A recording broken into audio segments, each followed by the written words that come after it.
Hello, Oh, my. everyone. Welcome on in and happy Hello. Saturday. Saturday. Today we are going to be running a horror one-shot set in my homebrew version of the Mists of Ravenloft. And with me I have some really excellent and amazing players who will be introducing themselves shortly. But first of all, the regular mandatory speech. I have to do this, otherwise Twitch will be mad and do copyright strikey things. Music you're listening to right now is by Adrian Font. I forgot about that. Damn it.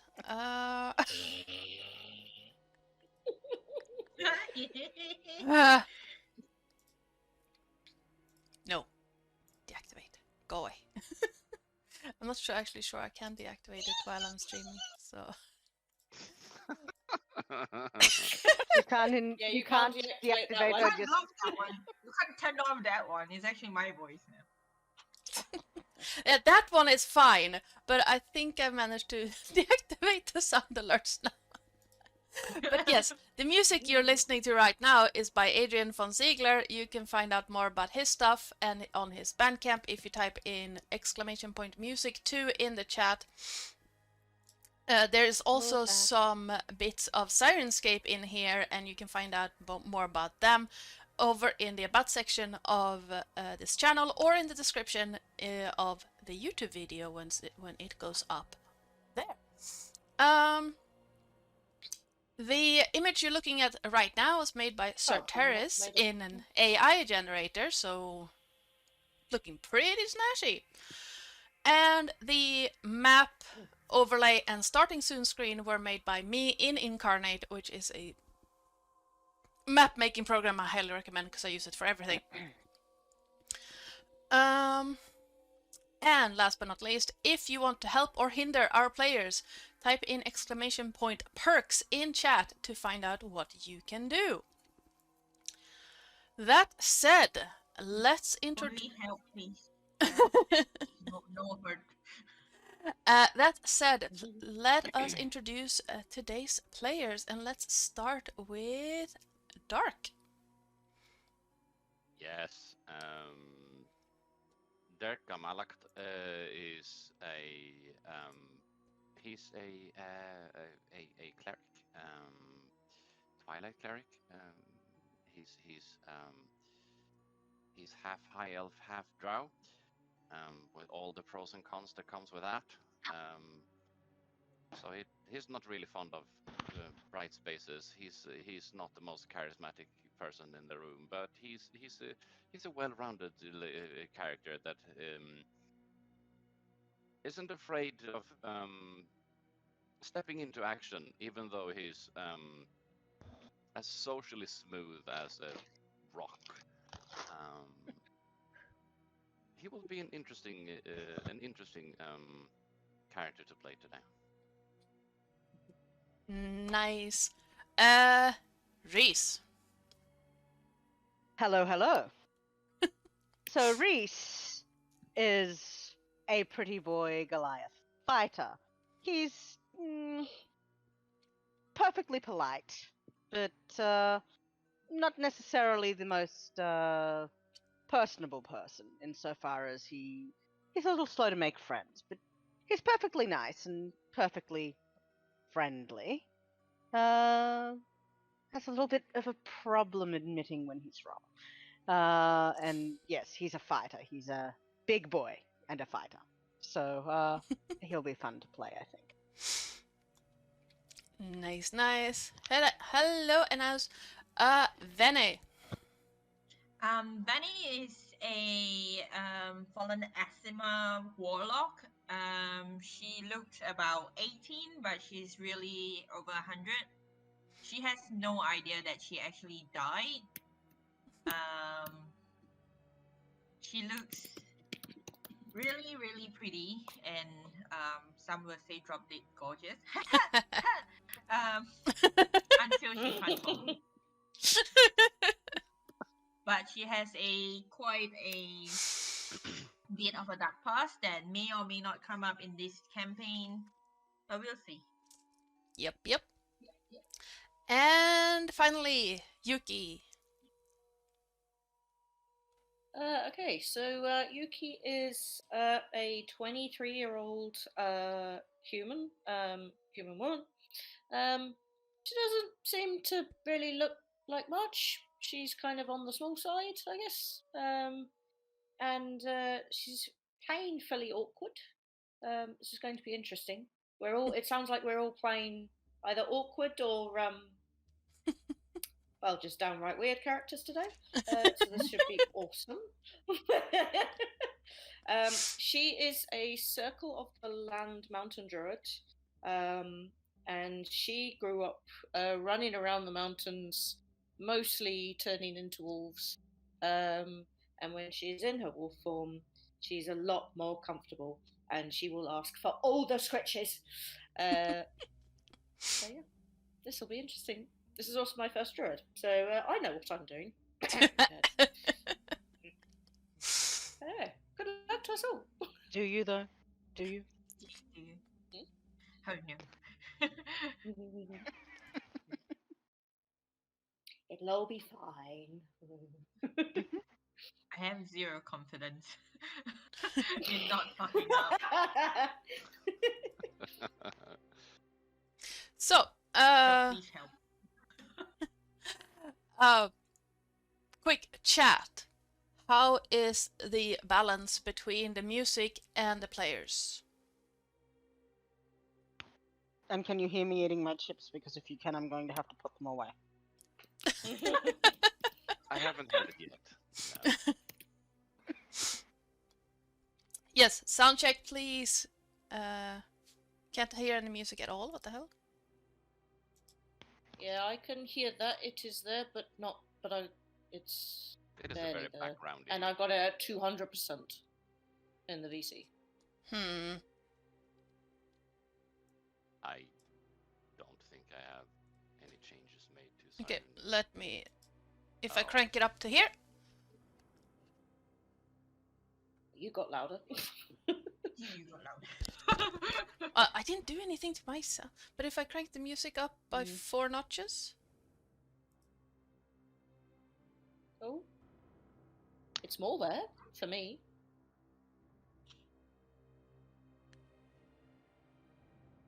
Oh, there we go. I can hear strings. What is supposed to be playing? Is it very backgroundy, very, very backgroundy? Oh, there we go. That's a bit better. Yeah, it is very Oh. loud for me now.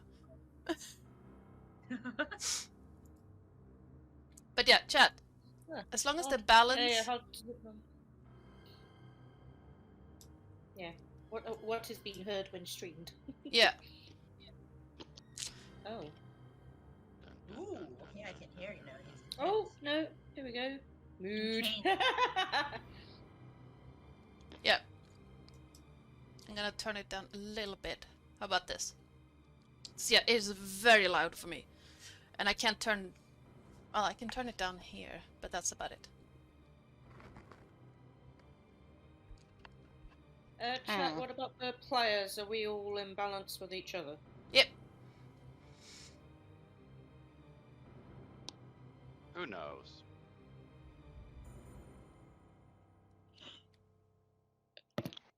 And yeah. Okay, I'm not going to eat any more chips.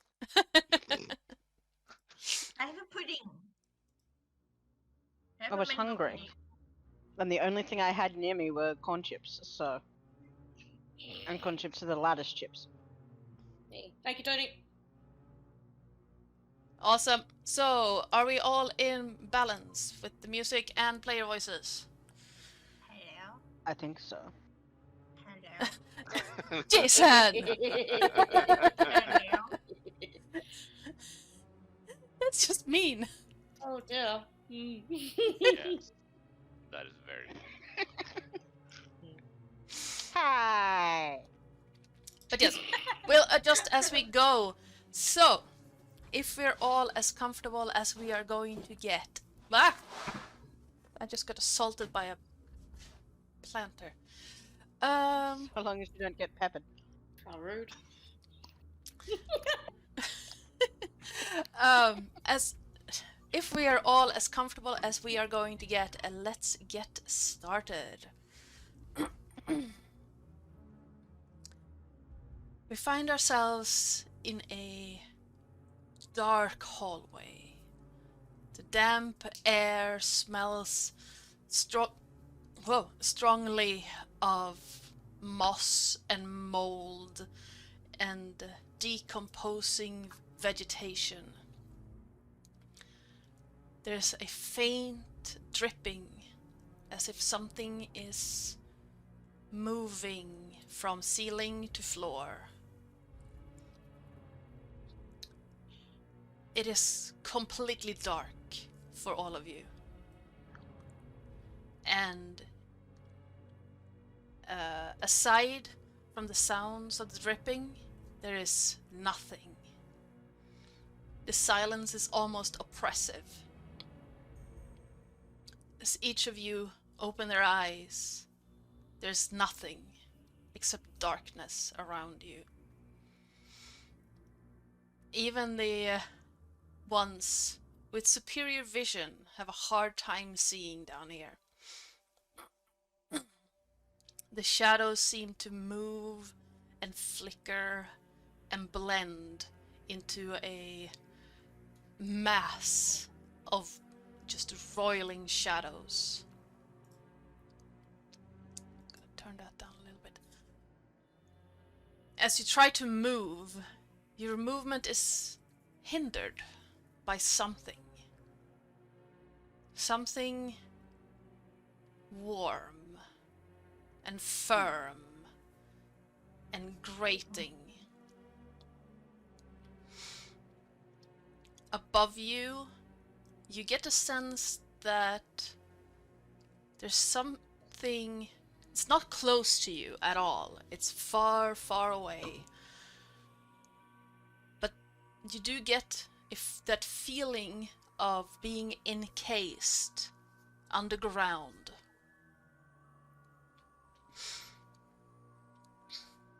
As you move Wow.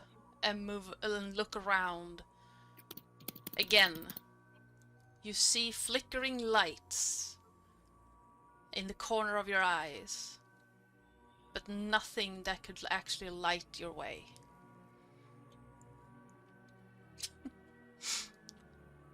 What do you do? Panic. Can we see? Uh, Can we see each other?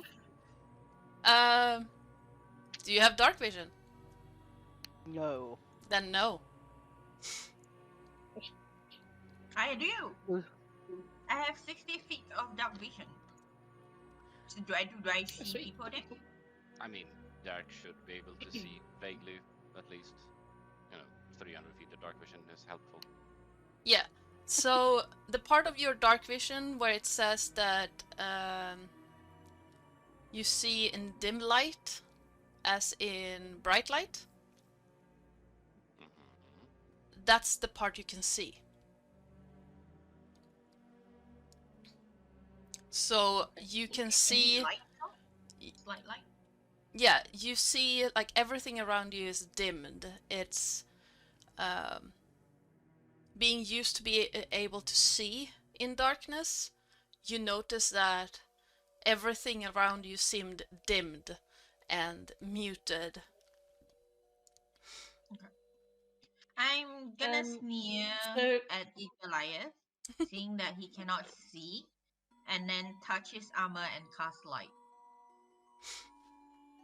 Oh, Oh. I was going to suggest that there is such a thing that we have. About- Most of us have the torches. To Yes. cast bomb. Yeah. fuck. Oh, Maddie. No, we're losing Maria. No.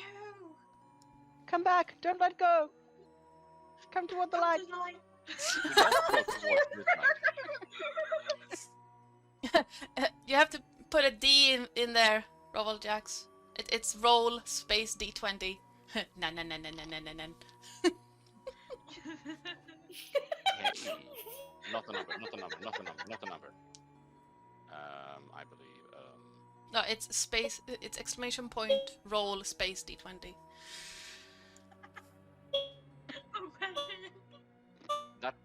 that thing minus the dot at the start. No, we're losing Maria. That is what happens in the Twilight Realms. Yes, very much so. So while we wait for Maria, what do the rest of you do? Reese is now a living torch. Yes, as Reese's armor lights up, he sort of looks down at his armor, looks up at You're welcome. looks up at what's your character's name? Benny? Venny. Looks up at Venny, quirks an eyebrow, and just a small tilt of his lips into a half smile. And she's just, well, I suppose I can be the group's target for the day.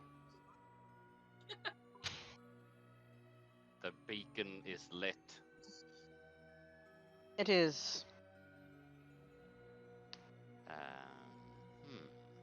It is.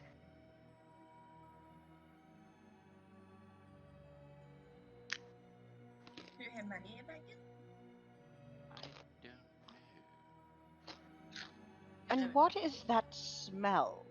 It smells almost as bad as the barracks when I was. Wait, probably. Sorry, that is off camera. It's your shoes. Almost as bad. Not quite. There's something about young men reeking after a hard day's training that is quite pungent, and this is a more earthy smell, but I'm not sure I like it. Am I back? Are we Yes. seeing around You us? are, yes. Yay, there we go. Right, I've lost the stream. Oh, well. We have a Sorry, beacon. what have I missed? We have a beacon. Oh, who did that? I did that on Reese. Excellent. That- Excellent. So Reese is lit up. Our big pretty boy is lit up. Is that Yes. do I Literally understand this glowing. correctly? Yep. Excellent. Yes, A he's In literal which case, glowing like you will Christmas. see. Excellent. In which case, you will see Yuki with her hands outstretched towards the floor, looking a little bit taken aback, and then she kind of awkwardly just puts her hands back towards her chest because she was about to cast a bonfire. But yeah, she doesn't need to do that anymore. Are you quite all right?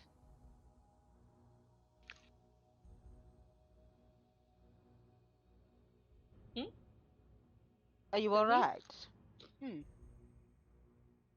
Yes, I was about to. Never mind. Okay. You look Very well. nice. I'm positively glowing. It's a glow up, I'm gonna say. It's a glow up. Okay. She doesn't get Shower, the not joke, a but shower. okay. As you look around in the light shed by Reese's glowing form, you see what looks like a carved tunnel lined with niches, each with an ornate casket in it. Some look like caskets you would have like treasures in, gifts for the deceased. One or two look like reliquaries. But most of them look like coffins made out of stone. They seem to be carved out of the walls themselves. Like they are continuation of the platform they're sitting on.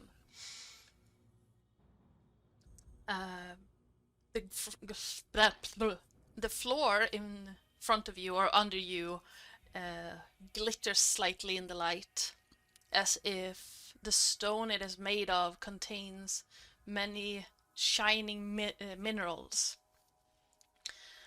But the light you would expect to flow freely seems to just cut off where the brightness turns from a brilliant light to more dimmed. It seems to just create a dome around you. And beyond the dome, things are moving. The shadows are swaying back and forth. Almost as if when the shadow cast by the different niches are lit up, they seem to be on a delay. Like something catching up with the shadows, but not really succeeding.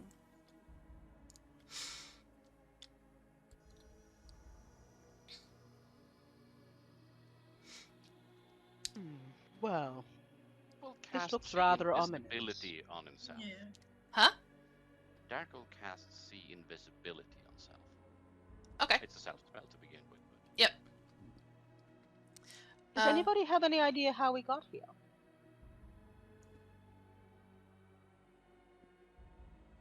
No. No. how we got to I this thought that particular you place, I knew. wouldn't know, but I live here. You live here. Oh, Which one of us is quiet? Let's turn Andy up a little bit, because I think that's what they were talking about. yeah. I just turned Yep. him up as well in the VC. Is that better? Andy? Rar.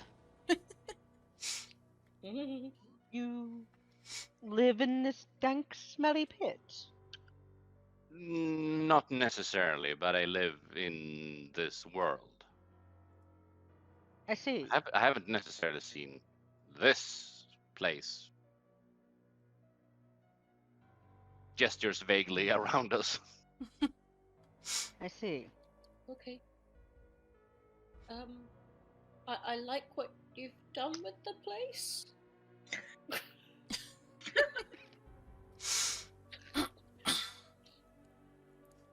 So polite. And then she turns backward. Personally, I hate to say it, but I don't. Oh, okay. Everyone give me a perception check, please. Perception. Understood. Perception. I can see things. I Oh, I can cannot. see things. That's a 27. Where's my I rolled a nat 1 for 6. Oh, lovely. not Your that armor Reese- is just too bright. Yeah. It's blinding you. It blind you. Yes. Yeah, I Reese. wish the light on this thing could be turned down some. I'm going to stop complaining now. All I've done since waking up is complain, and I'd hate for everybody to think that I got up on the wrong side of the tomb this morning. As you say that and you turn around, you find that you were in fact laying in caskets, similar to the ones lining the niches. And Oh. Yuki, you see that in front of you, the tunnel, this catacomb, seems to bend a little bit as you come closer, almost as if it is retreating from the light cast by Reese. Ooh. It's bending and swaying, not like a snake would, but it's almost like you try to look at where it continues, and the light just bends away from you. Vene, as you walk, wherever the light catches on one of the coffins and caskets, it seems like there's something twitching on top of the stone where the light moves across it. That's curious.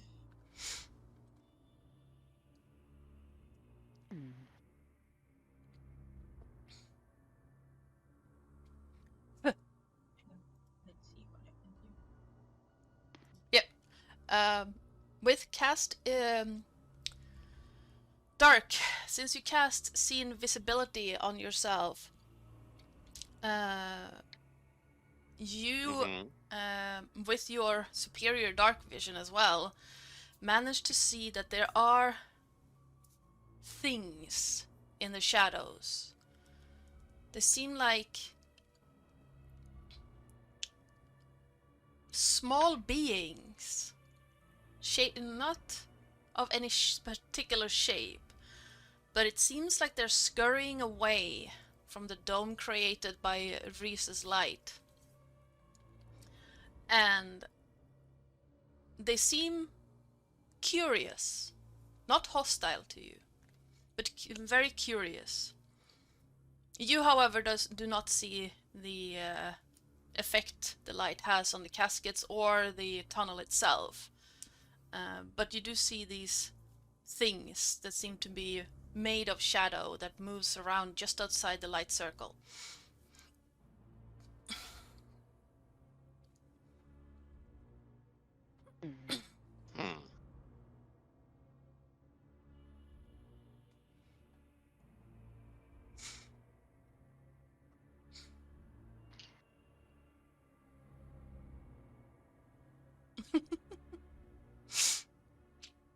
I mean, that works too, Jingles.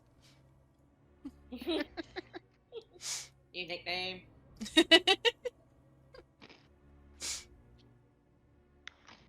Also, you will fit right in D&D.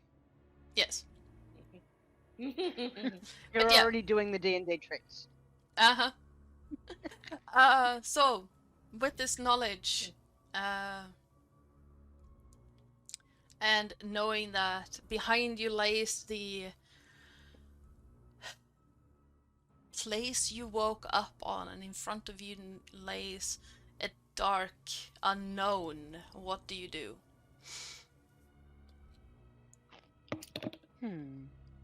Living in this place, Dark will stand up and will stand up and take a few paces forward and just casually, not really thinking about that. Not everyone is from here, and just are you guys? Are you not coming? Well, if you're going to give us the grand tour, who am I to disagree? I figured there's better venues, maybe even things like daylight. Not here. At your mention of daylight, I think Yuki will step forward and she'll go to grab your arm, because she wants to point something out, but then she she she thinks again, is like, oh no, maybe not, but then she gets tangled up in her words and she just kind of and then she just points. It's just the light. It's what's it doing? It's a bit more on the alive side in this place, much like a lot of other things. These realms are normally for the sleeping or the dead. We're in the dead end of the sleeping. I'm just curious on how we ended up here and why. Let's see if we can find something more comforting than the sleeping death. Do we know what we were doing before we got here? Yes. You were all in a group hunting at Dullahan.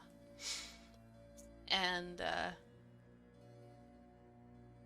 you were on the trail of this particular one, where you happen upon a small village that seemed to have been burnt down. A sound alerted you to something happening, and then you woke up here.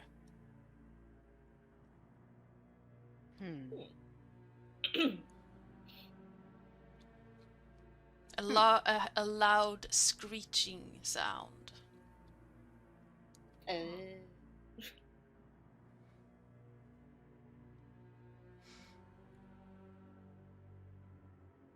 Wow.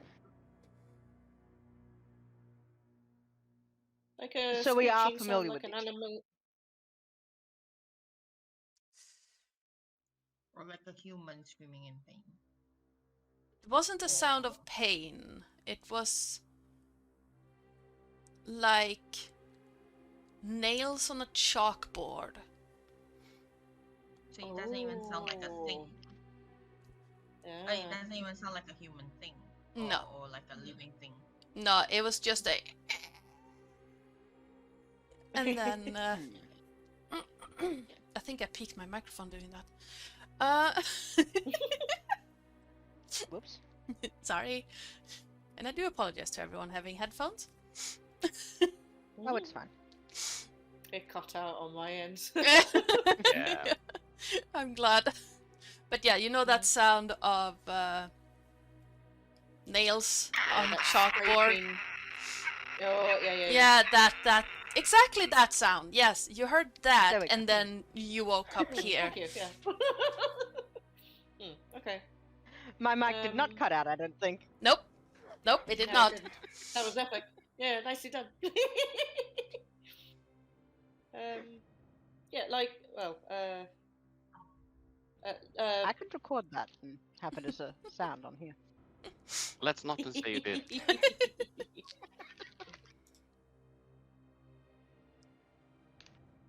How to phrase it? I mean, the sound came from over yonder. Yeah. I would venture to guess that we're going in that way direction. Yeah, okay. Well, since this is your backyard, I suggest you lead the way.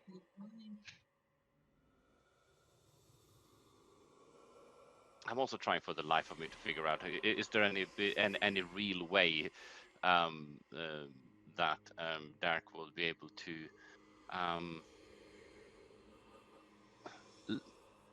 light things up a bit, if that makes sense, without necessarily also inflicting harm on the general vicinity of stuff. Or would you prefer I lead the way, since I'm the glowing beacon of light and brightness right now? Let's walk side by side for the simplicity of I can see in the dark and others can't. They have something to follow, and I will see things ahead of us where you can't. Absolutely, works for me. I could I light can a bring up torch. the rear since I can see too. Yeah. Nice. Did Yuki, you Yuki is say? definitely Yuki is definitely someone who is always at the back. Did you say you could light a torch? Oh, Yes, definitely. and she That and she produces one. that may come in handy if you have to set something on fire as well, I suppose. I can cast a spell for that. You could. This is true. As you move forward through this catacomb, you notice that along the ways there are paths that seem to continue to the sides and then loop back more and more as you come closer and closer to where the light seemed to bend away. Well, the shadows seem to bend away, and the room opens up to, instead of being just a simple hallway lined with niches, it is more like a gallery. You have no problem seeing through, like instead of these arches and the walls of the niches being like solid, they're more like pillars now. So it seems Hey! like, yeah. Sorry. My dog jumped on my cat, and my cat was hissing, if you could hear that. No. No. Mm, Okay.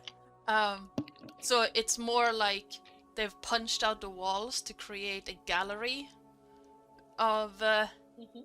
row upon row upon row of caskets and coffins. And as you move into this room, you hear hissing and breathing all around you.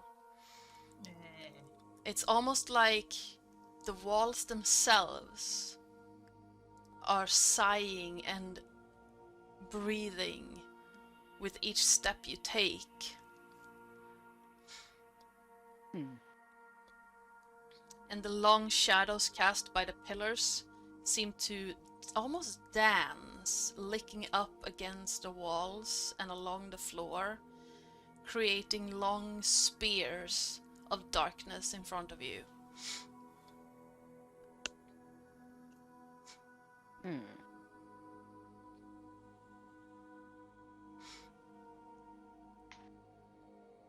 Well.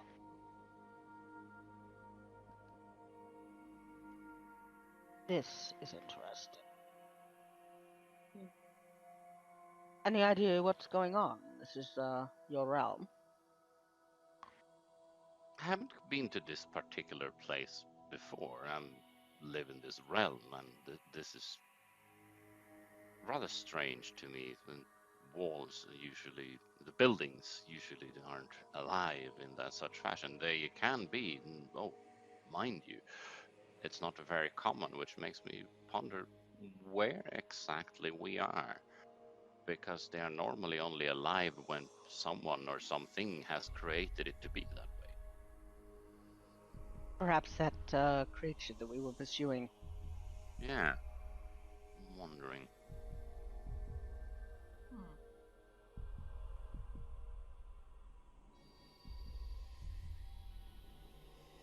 Wow.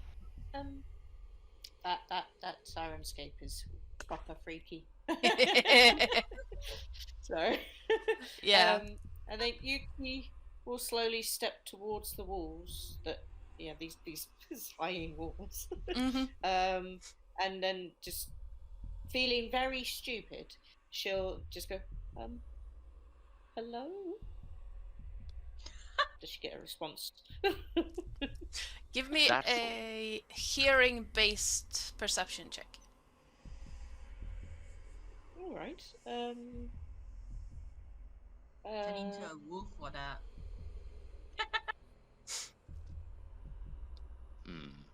If something freaks her out, she probably will. She'll like yelp. I don't know how that would. No, it's more of you Hang on, have. I'm Sometimes yeah, some how do you mean creatures human-based? have. Yeah, if it's human-based, you don't have advantage on it, but some creatures have certain advantages. Oh right, it's just a Yeah. It's just a That's normal why I say turn perception. into a wolf for that. I'm pretty Oh, sure a wolf nice. has- 23. Yeah. Yep. She's listening hard. Yep. She'd be paying attention. As you get closer so yeah. to Hello.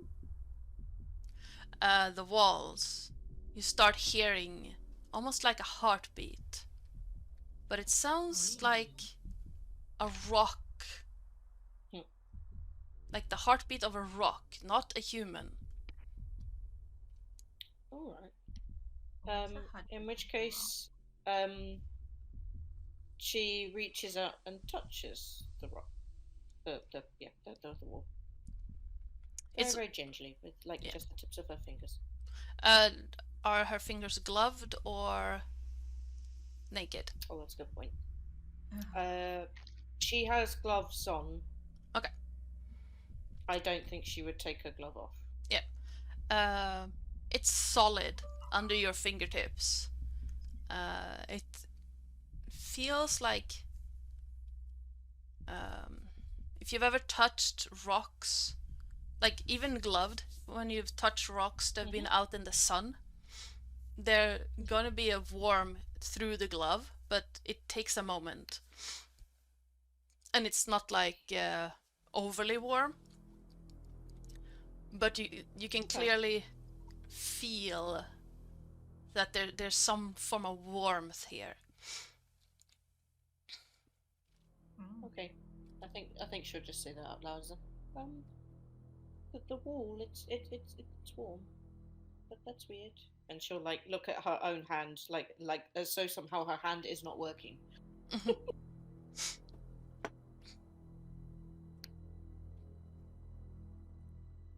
It's got like a heartbeat.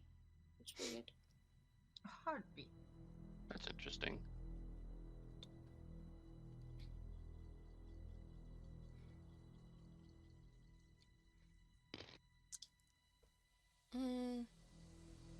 Reese, give me a perception check. Perception. Oh, that's a little bit better than the last one. That's a 15. Suddenly, all along the back of your head and down your neck, you feel this ice cold finger just scrape down.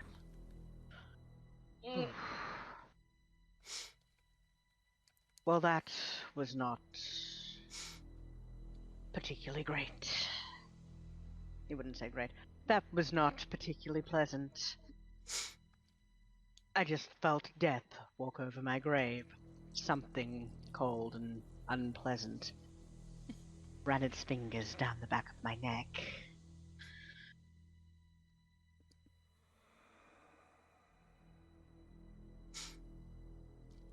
And yeah, you can see the path continuing.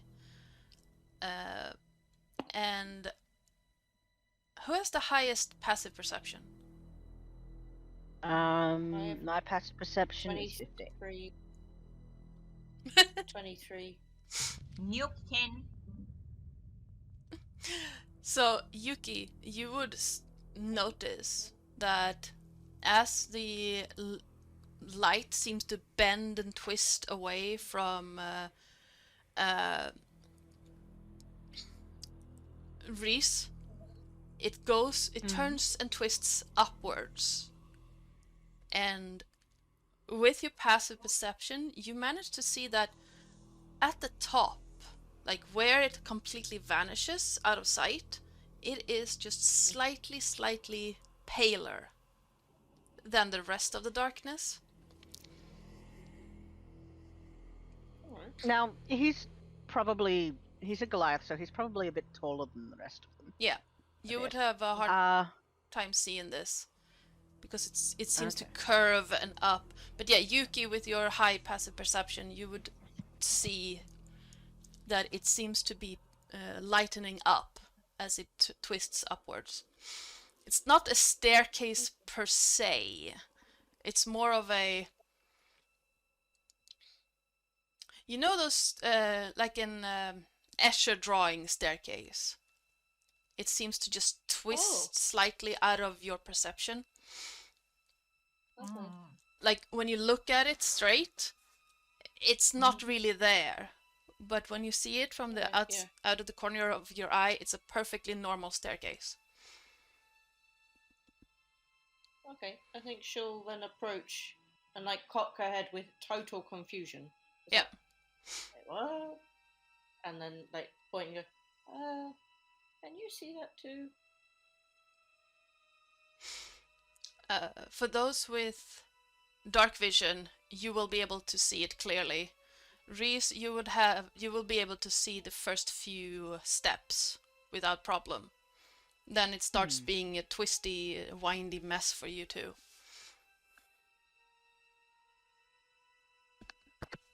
As he is our never-ending beacon. Yep. Derek feels that, considering you're in a precarious situation, you might need some resistance.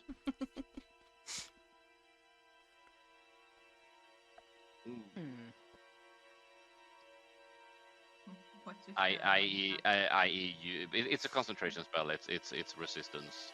Just adds a d4 to a saving throw of your choice. So just keep that in mind. Excellent. Shall I go toward those stairs?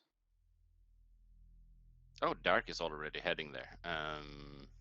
Then Reese would follow you, or would flank you.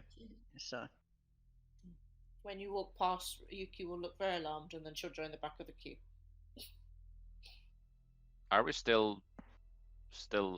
I mean, we're heading up a stair. We're still seeing this passageway where we came to life. Do we have any different background that indicates stairs? Where are we heading? Visuals. In the yeah, hold on. Absolutely. I'm gonna switch us over to that.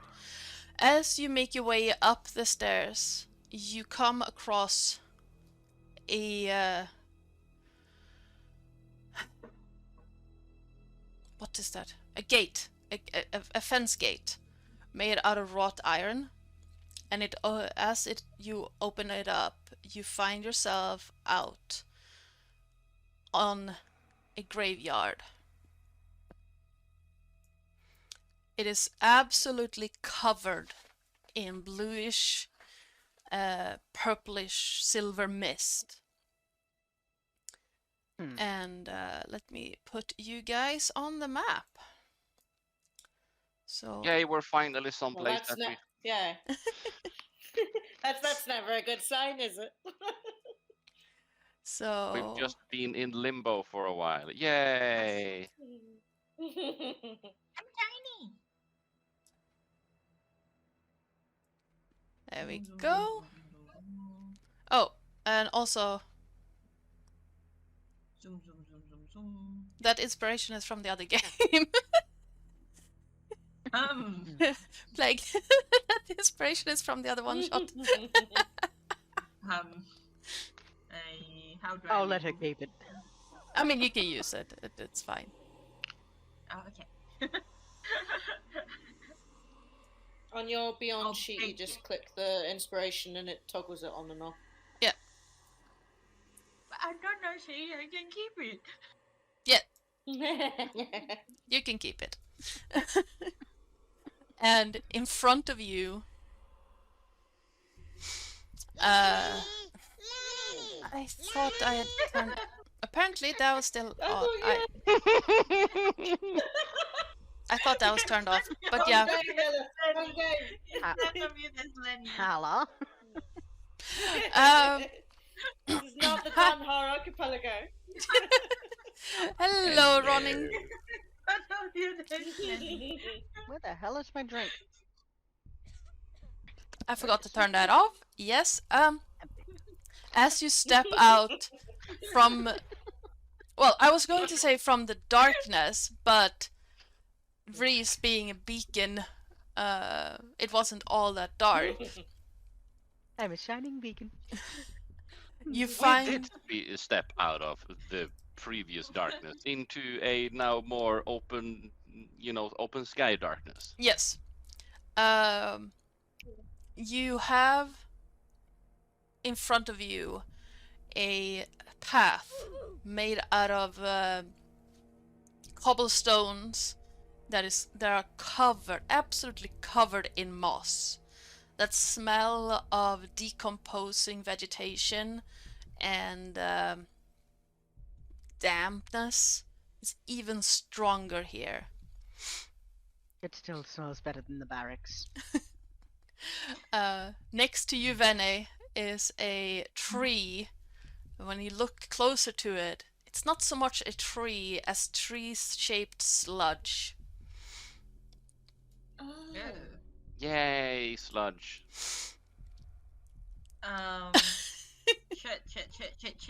Shit. Hold on. Calm. I'm used to sludge. I am sludge myself.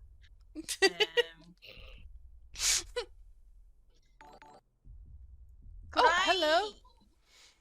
Hello. Something plinged. Hold on. Thank you so much for the follow. Yes. Who was that? Jingled Who was that? followed.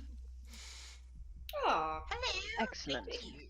Um, oh, lovely.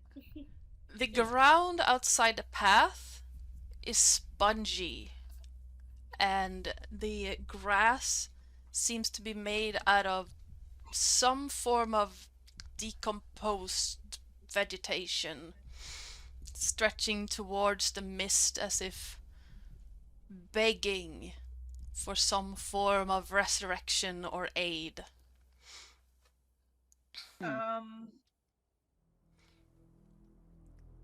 I'm Is gonna any one of ready us a something gardener, perchance? No because one of sorry. no one else of us is a gardener per se. No. Nope. Don't think so. Uh, Because it's so close to me, Mhm. I feel like it's gonna slap me soon. I'm gonna ready something.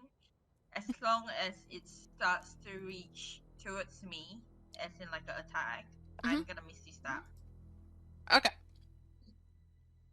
to behind Reese. That works. Yeah. You will be my So witch. we're seeing this figure, yes? Yes.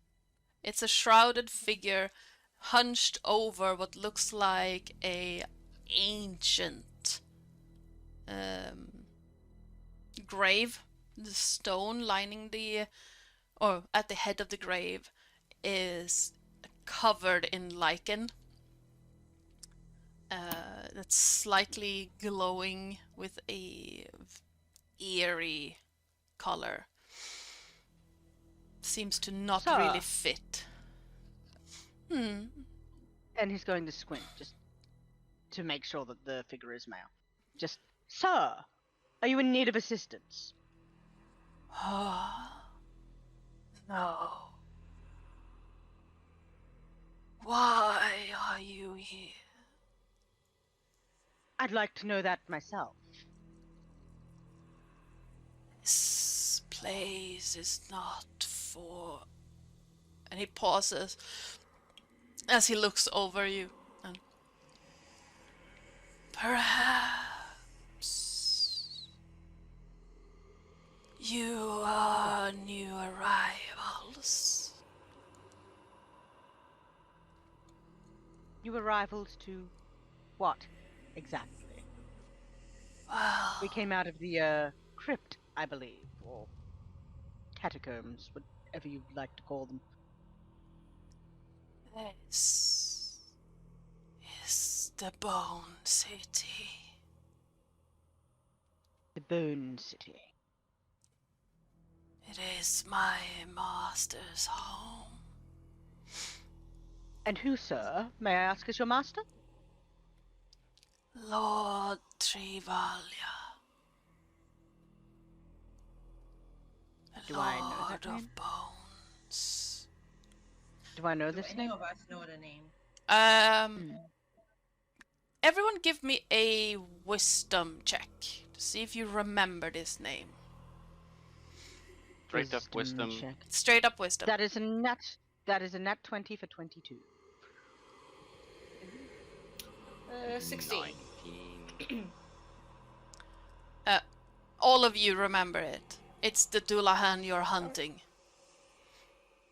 No, I don't. Oh well, except, Yep. you know, Vene, Yeah, I don't. who was probably not paying attention during briefing. That's a definite nat one, yes. Yeah. I don't. But yes, the other three of you would recognize that name as the Dullahan you're hunting. Okay. Oh, I see. Have you seen him recently? My master comes and goes as he pleases.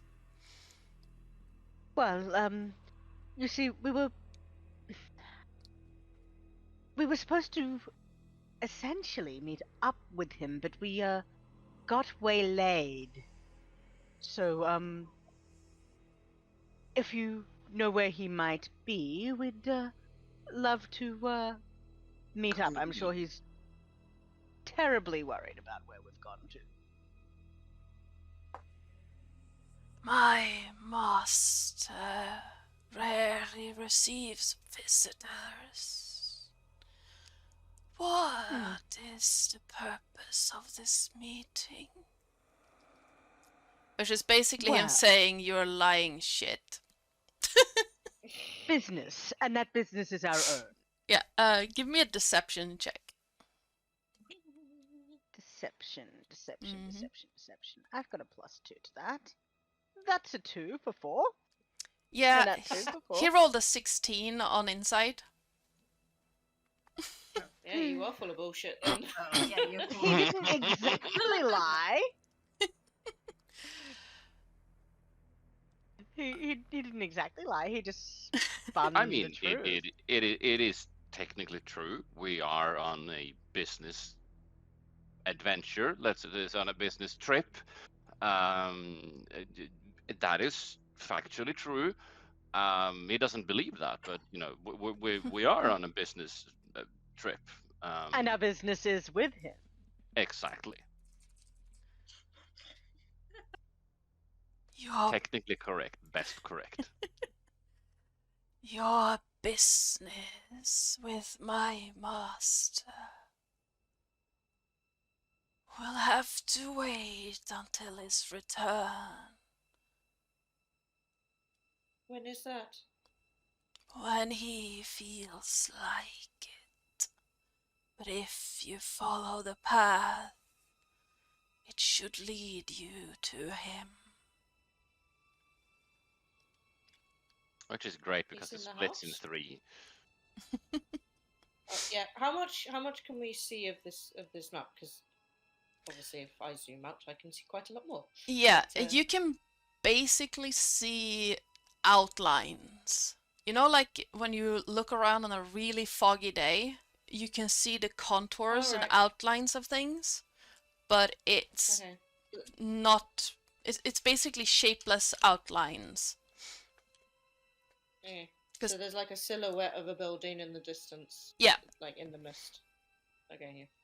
So, in which case, Yuki, upon realizing who this person is talking about and is starting to get her nerves together a little bit, goes, they're in the building, and she points vaguely to the silhouette. Yeah, it's only 200 feet away, so we should be able to see that. Yeah. That is my master's home, yes. Oh, Though, And they're in? those you do not have permission to enter his home. How do we get permission? You wait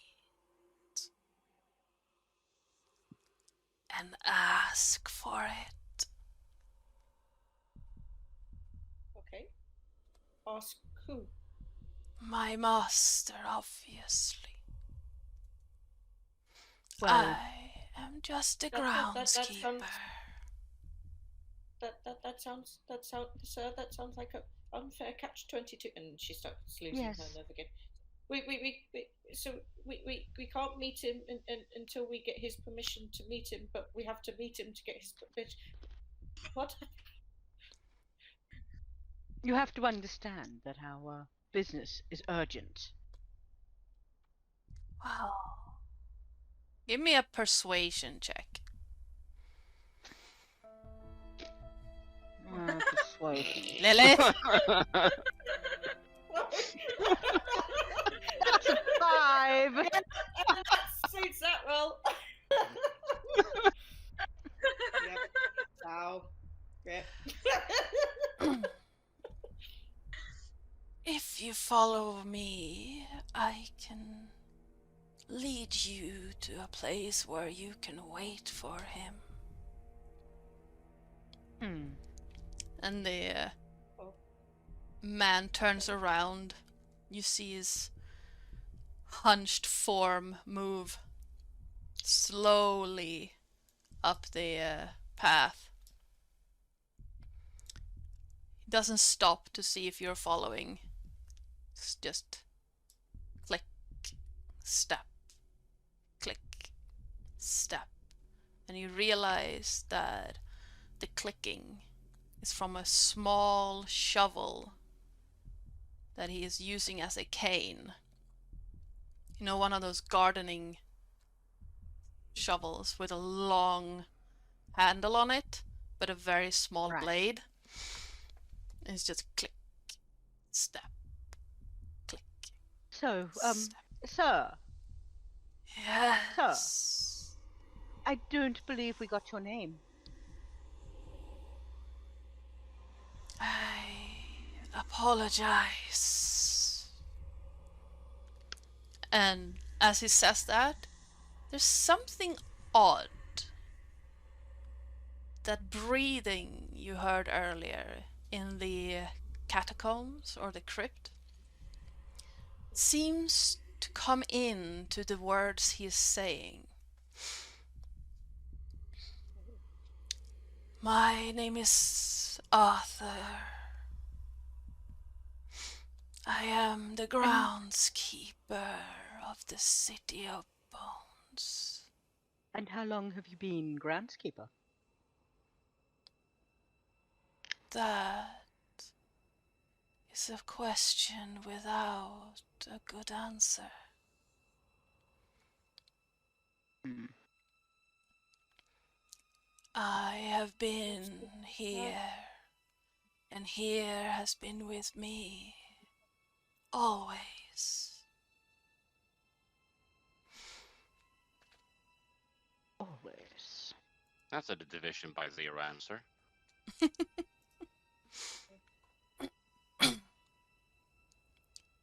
He was right. It's not a good answer. It's Are undefined. you So a part he's of this moving place, forward. sir? I take it. Yeah, Are we following? he is slow. He stopped and turned back to you, but he has moved forward a bit. Alright. I'm sorry, Reese, you were saying? Sorry, I just put a chip in my mouth. The very Are you a kind part- that you Whilst decided you're- that you weren't going to have anymore. Those kinds. Mm-hmm. Hmm. I have no self-control. Are you a part of this place, sir? Arthur. One could say that, yes. All things here are part of this boneyard, Except us. except you, which makes you an anomaly.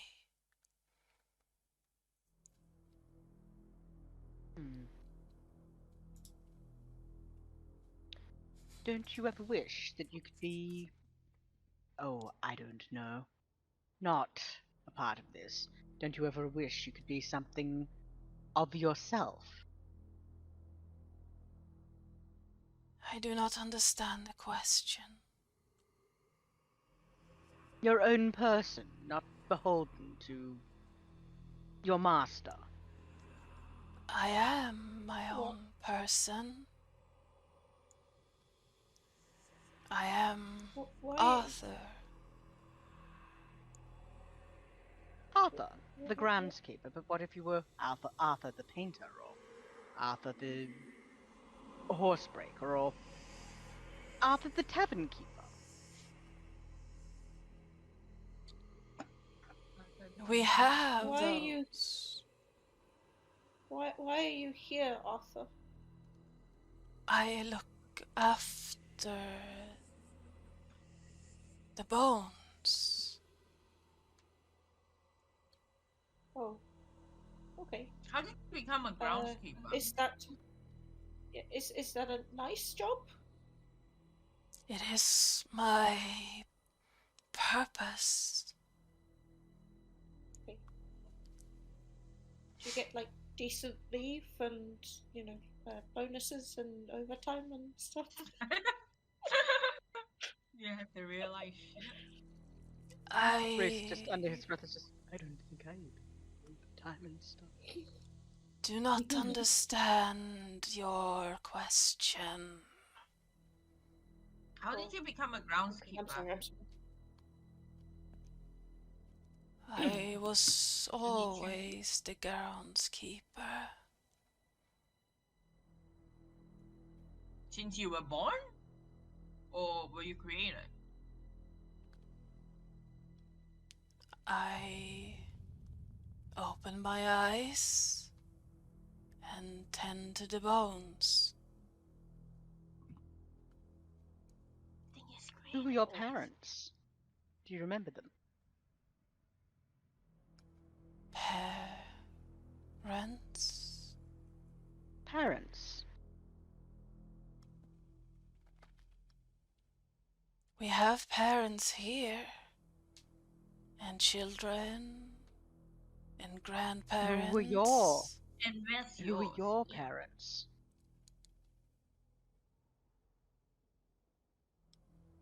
This. And he lifts a hand and just vaguely gestures to the graveyard. This is my birthplace. My parents, if you will. Do you not have a family? I have a large family. The bones? The dead? Yes.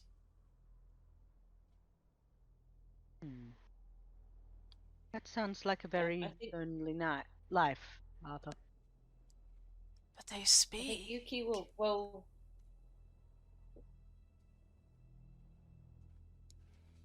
I think Yuki will like tug on Reese's sleeve and go, we also just opened our eyes and we were here. What are we supposed to do? Do we have to tend to the graves as well? Yuki. Huh? Do you remember your parents? And she looks. Do you remember your parents? Oh, hang on. Do we remember our parents? I think she would look rather sad at you and goes, you know that I do. Yes. If you know anything about her backstory, you know that her father is dead and that Adulahan killed him. Yes. You That's remember just- your... Yeah, so he's just... And uncharacteristically, he is going to put a hand on her shoulder, just lightly. Knowing that she's sad. He doesn't usually make physical contact with people, but he sees that she's upset, so he does that just for a brief moment, and then he takes it away once he sees that she is steadying herself, and he's just, you remember them. He never Yes. had them. I know. We are not the same as him. I'm sorry.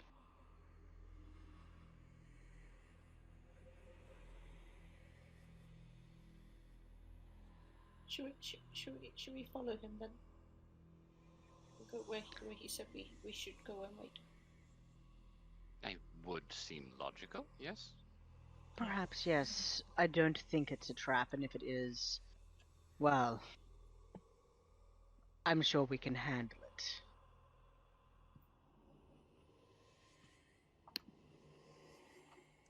Arthur seems to just have closed his eyes and tilting his head a bit and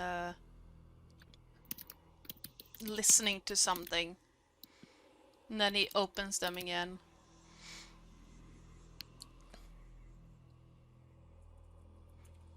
And if you would follow me then. And that breathing sound is back in his voice. That gasping whisper, and yeah, I'm getting lightheaded from doing his voice.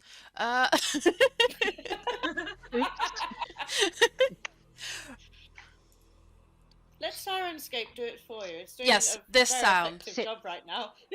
Yeah. So from time to time when he speaks, you hear this whispering spectral sound. So I'm gonna not do as breathy as I've been doing because if you would follow me. And then you hear that click step sound again. as the handle of the shovel clicks against the cobblestone. As he sees this, Reese, though he doesn't generally make contact with the person, Mhm. it's not that he has an issue with it, it's just that he's big and imposing. He doesn't like to Yep. loom. He's going to sort of reach his arm down and offer it as a balance to the gentleman. As you make contact with Arthur, I need you to make a wisdom save. Wisdom save. That is a nat 20 for 22. Your mind is suddenly flooded with voices and images and thoughts, and all of them talking at once, all of them echoing through your head. And As this washes over him, Reese shuts his eyes. And he tries to focus on just one voice. Not necessarily to hear what it is saying, but so it does not, so the wave of voice just does not overwhelm him. Yep. You manage to not get overwhelmed by the absolute flood of voices talking and echoing in your mind. But yeah, it takes effort to just not get flooded. I see what you mean, but I see what you mean by the voices speaking, sir. I am never alone. My family is right here. Do you enjoy this? It is comforting. I understand. It's all of them. The ones who have left. They still speak to me, though they are not here. I suppose it's a sort of afterlife. The bones are silent because their owners have moved on. But I hear them. I think Maria is breaking up again. It sounds so. That might be.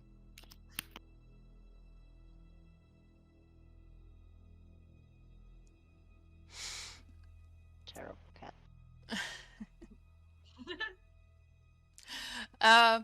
Vene, that tree you're looking at, it doesn't really do anything when you're looking at it.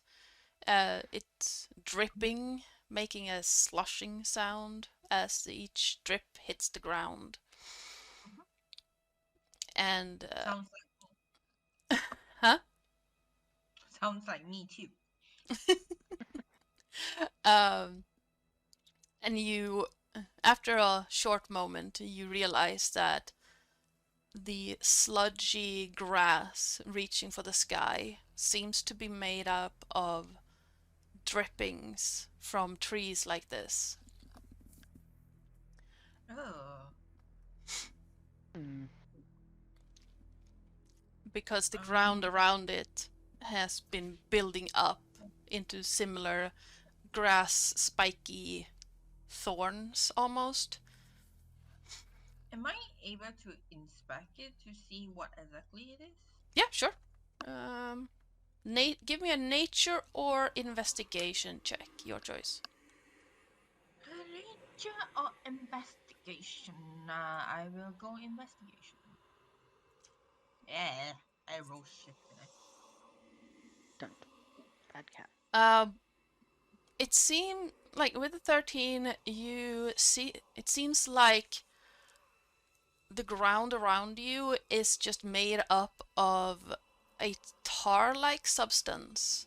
You know, like when plant matter decompose without air, you get tar. Yep. And so it seems like the tree is slowly turning into tar, dripping, well, a similar substance. It's not tar, it's not black, it's greenish, brown. But it seems to be like decomposing and dripping down on the ground.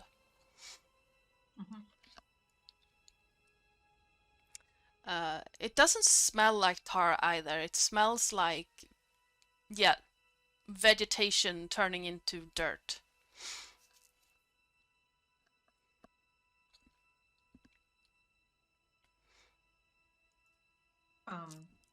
Can I have something? So essentially, it's a large, large compost. Yeah, I kind of want to Yep. keep it. If anyone has like a bottle or something? I mean, Because I don't. I have a gold pouch. I don't know why, but I have a gold pouch. I mean, you can say that you have a bottle of some variety with you. Yeah, okay. Yeah, I'm gonna like bottle up like a tiny vial of it. Yep. It seems to squish and sludge and move slightly as you gather up some of it. Does it look alive? No, not really. Okay. Can't hear you, Maria, sorry. No. Can you hear me all right now? Yes. Yes. I believe so, Hey, yes. there we go. Yeah, my headphones just decided. No, we're not working. I was like, yeah, thank you for then just projecting all of the sound in my room. That was what I wanted. Yep. Sorry, can you catch me up for the last couple of minutes? Reese was flooded by voices when he touched Arthur. And Arthur... That was silly, wasn't it? Yeah! Absolutely flooded by like every voice ever. And Vene has been gathering sludge from a tree. Oh, right, okay. The way Tree you sludge. phrased it, it's like everyone's been doing like Reese did like sensible shit and then Benny just do weird shit. We've got it all covered then. Awesome. So when Reese touches Arthur, what does the rest of us see? What's your reaction? You would have seen him still and close his eyes, take a deep breath, and then let go of the gentleman's arm. And then he said something about understanding what he means by the bones speaking. Okay. I think He rolled a nat you 20 will on just- his wisdom save, so he just I just rolled over him. fine. He was unfazed. Okay. I think Like the mad Yuki will bastard just look he up is. at you. She'll just look up a little bit wide-eyed, just like, "Are you okay?" Yes, I believe so. Okay. I appreciate the thoughts.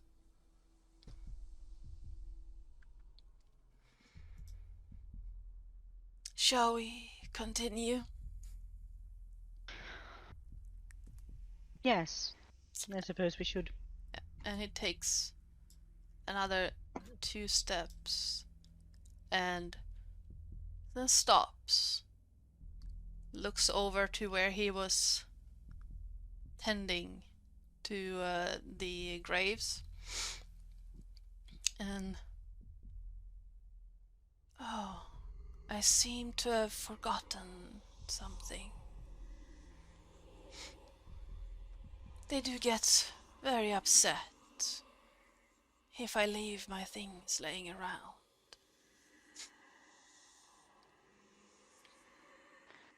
And he's taking a couple of steps down towards the graves. Lean down and pick up a set of gardening shears that he puts, well, medieval type, almost like sheep shears, that he puts on his belt. Straightens up and stops for a moment, and then you just hear, "Now, don't be like that." and he seems to almost pet the tree standing in between the gravestones. What's the word I was looking for? Before turning his back and getting back on the path. Strangely, his steps do not make a sound on the strange grass. But if any of you would step onto it, it makes a slick, sludgy. Oh. Yeah, Yuki will not be stepping on that shit. She does get her. She has a quarterstaff that was tied to her back. I think she'll get it out and she'll kind of use it sort of as a walking cane, but more like she's tapping the ground in front of her as she goes. Yeah. Like checking is that actual ground? Yes. Okay. Right. Yeah. We're safe. We're good. Okay. Right. Yep. Yeah, your staff clicks and clacks against the cobblestones. The sound dying almost immediately in the fog around you. Navigators. Oh, not Navigators. Wrong character. We're in the Shadow Realms. Yes. I will give you that much. Yes, you're in the Shadowlands. Dark. Yes, Dark. I keep thinking Shadowlands, so yes. Dark. With your see invisibility still up, I'm guessing. Yeah. And yeah, Reese is still lit up. I'm also guessing. Yes. Still glowing. It hasn't been an hour He's yet. lit.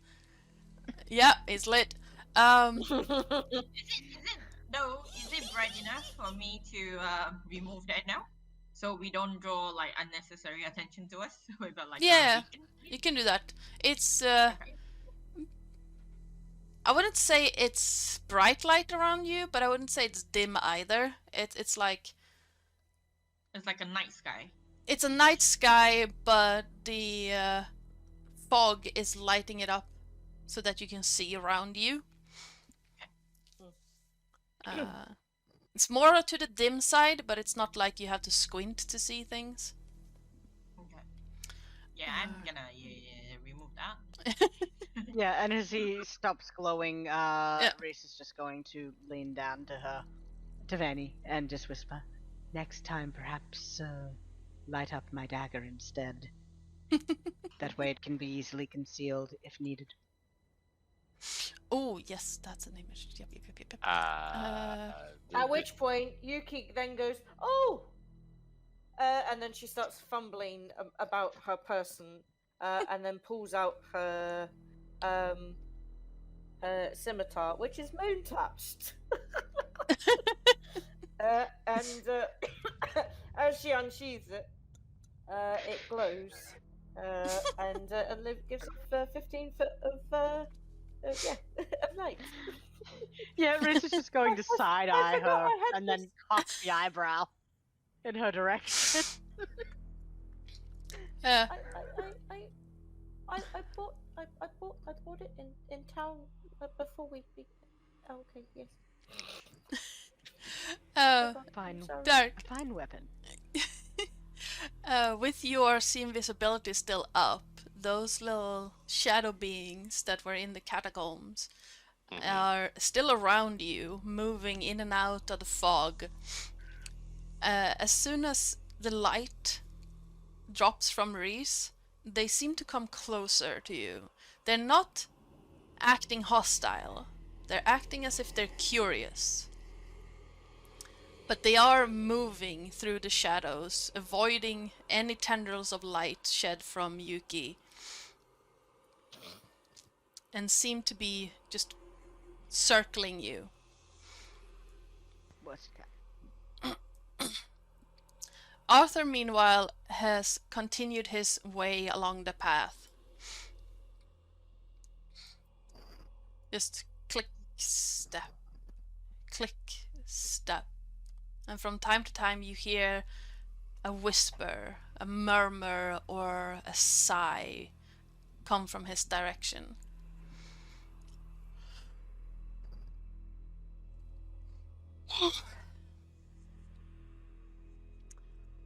Everyone give me a perception check. Perception. Oh shit. That's a 22. I have been quite 10. I am blind. Yes, I am. You've been in that once. What? That's your second. Yeah, The second only? Okay, that's good. That's not so bad. Fucking hell. yeah. It's right. Yuki is distracted by her scimitar, which she only just recently realised that she upgraded, and also trying to tap the ground with the quarterstaff. She's just looking at the floor.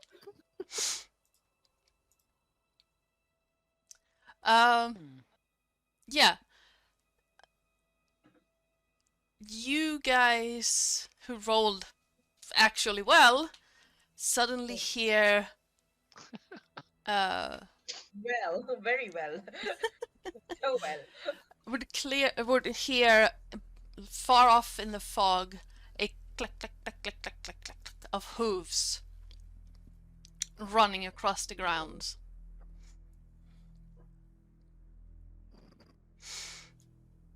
And then a sklitch, sklitch, sklitch of something in the grass.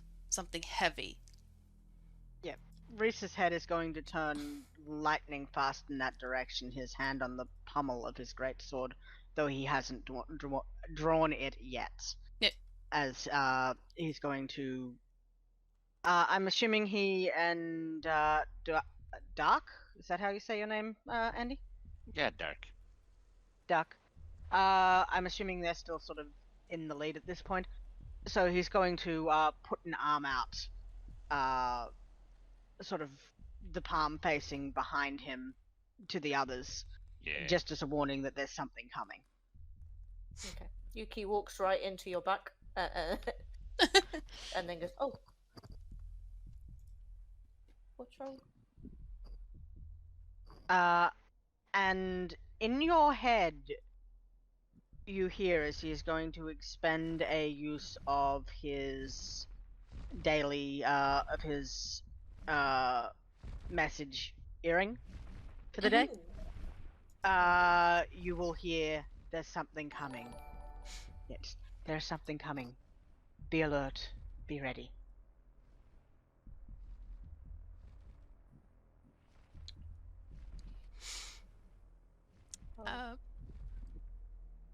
Arthur, meanwhile, just keeps walking as if nothing is wrong at all. You see his form almost shrink into the fog around you. The mist seemed to almost embrace him and become one with his cloak. And he comes up, as he moves even further away from you, he seems to blend with the mists and almost vanish. You can see a dark outline, but that is about it. And you hear the click step of his walking.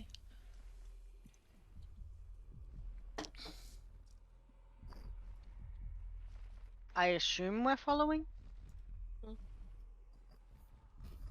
Yeah. I would assume so too. Yeah, and Although Venny seems to be left behind on the map. No, I'm You're still- following.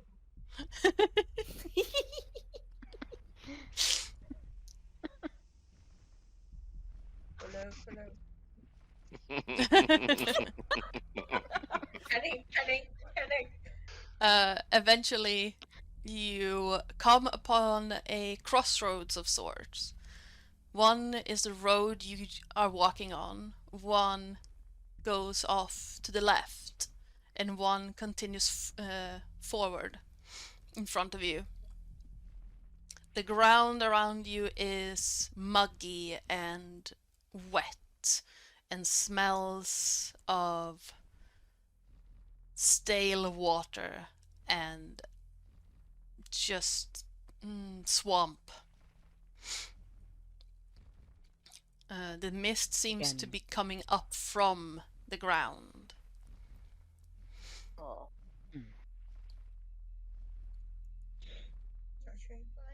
Still, not as bad as the barracks. I've smelled worse.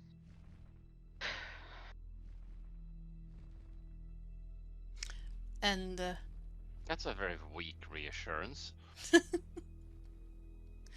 in to your right, in the distance, not too far from the road, you see a stone tomb, a coffin, lined by wilting roses. A shape seems to be scraping moss from this tomb. A grey cloak covering it.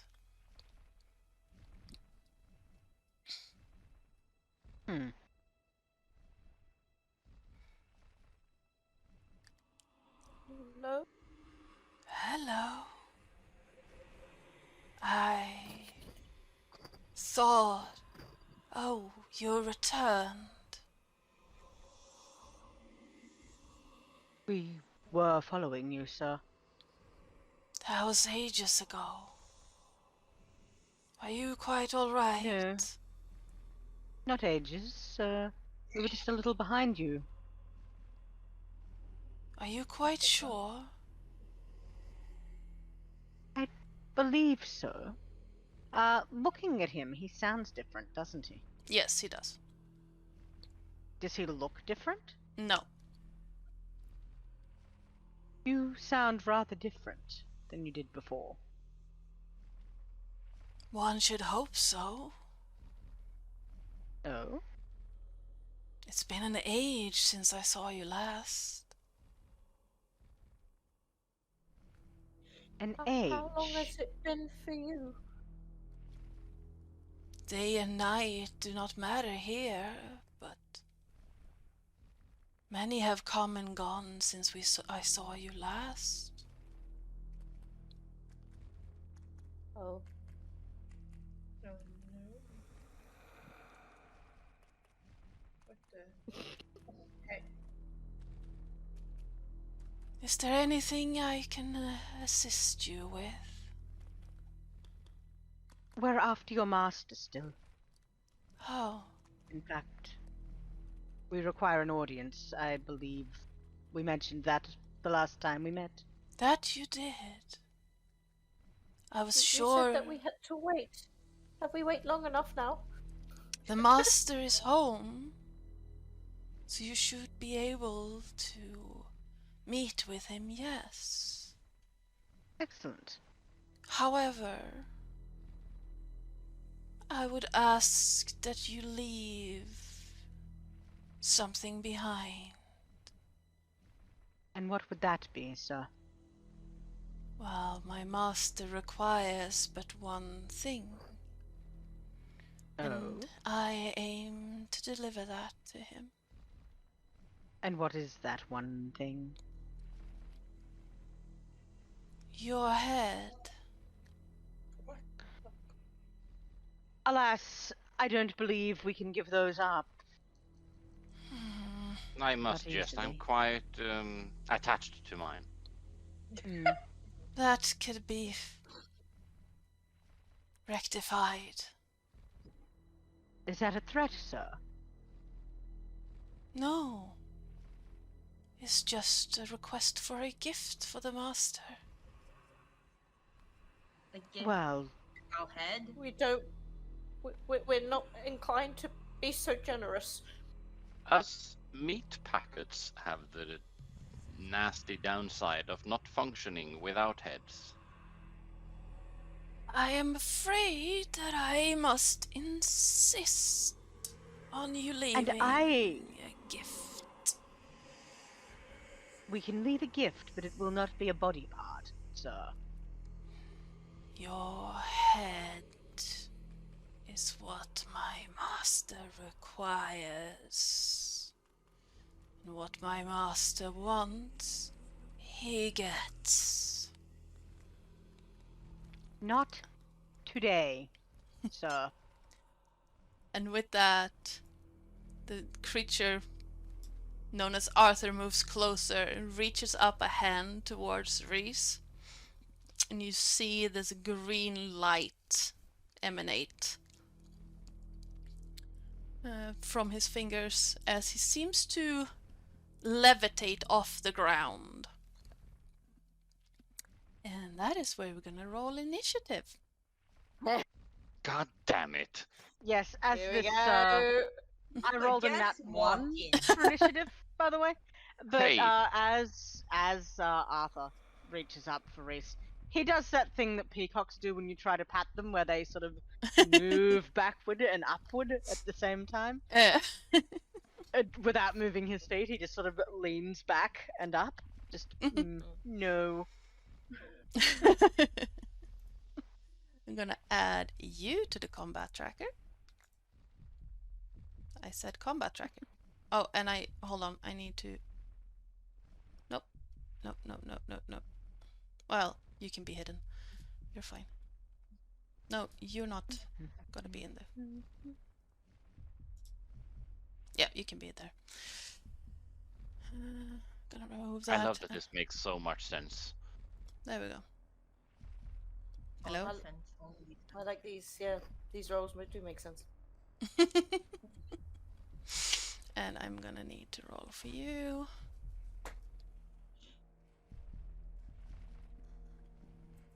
So.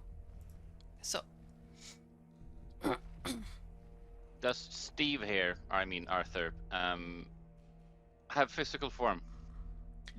Let me double check that, in fact. As in, he's not quite touching the ground, which is sort of... Yeah, like does his... he also... his upper body all the way down to his knees look like he has physical form. Like it's a face of an old man with a thick beard, but there are no legs beyond the knees. It's just mist. His robe seems to float slightly Okay. and just wisp back and forth in the mist itself as he is reaching for Reese. You see this, Dark, because you're first in initiative. Yeah. Let's see. Where are we with distance and things? Sure. Let's see if this... let's see. Ruler. That's 10 feet. Yeah, that's not a problem. Yeah, Dark will take a step forward and reach out for Arthur. And let's see, would 12 hit? Because that was a shit roll. Yeah, it does. And at which point that's inflict wounds for 20 damage. Nice. Nice. You hear a from Arthur as he takes a lot of damage. Inflict wounds can be nasty. Yeah. Mm-hmm. Anything else you want to do on your turn? You have a bonus action and movement. Yeah, but also considering I'm within melee range, I'm going to remain there. Yeah. But also, I believe the only bonus action this bugger has is healing word, and that's not necessarily anything productive in this particular instance. Yep.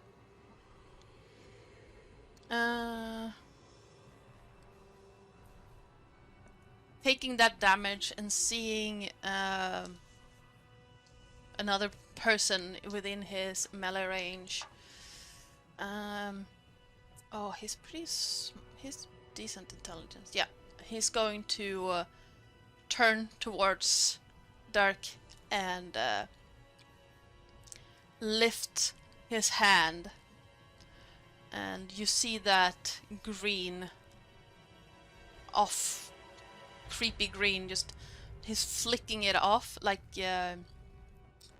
water towards. Oh yeah, my bad. He also takes 2 poison damage. Okay. Yep. Yes, because reasons. Yeah. The downside is that everything tastes of spicy lime ice cream. Oh, you've got those. Yeah. Yes, because it was one of the very few uncommon rings that would actually that was actually uncommon, because most of those are uncommon. That was the only one that wasn't uncommon. So I'm having that. Yeah. So yeah, it's ring flavoring, and it has two poison damage. Yeah, what was it that you said about the items that we could pick for this one shot? It had to be uncommon and... No, one common magic item. There we go, yeah. Which is fairly rare. Yeah. There's not many things that conform Yeah. to that description. Oh yeah, that That's was why I've very gotten you in slim the selection. Yeah. Yeah, and I've got a moon touch scimitar, which Yuki forgot. Hmm. But yeah, so Arthur lifts his hand, and you see that where the hand would be is just a black skeleton, and he flicks out his finger towards Dirk, and let's see, and he you feel that slimy goop on your face. Oof. But it seems like it touches, and then it just seems to evaporate the instant it comes into contact with you, because that was a shit roll. Almost evaporating off of you before it does anything. Can he do anything else? No.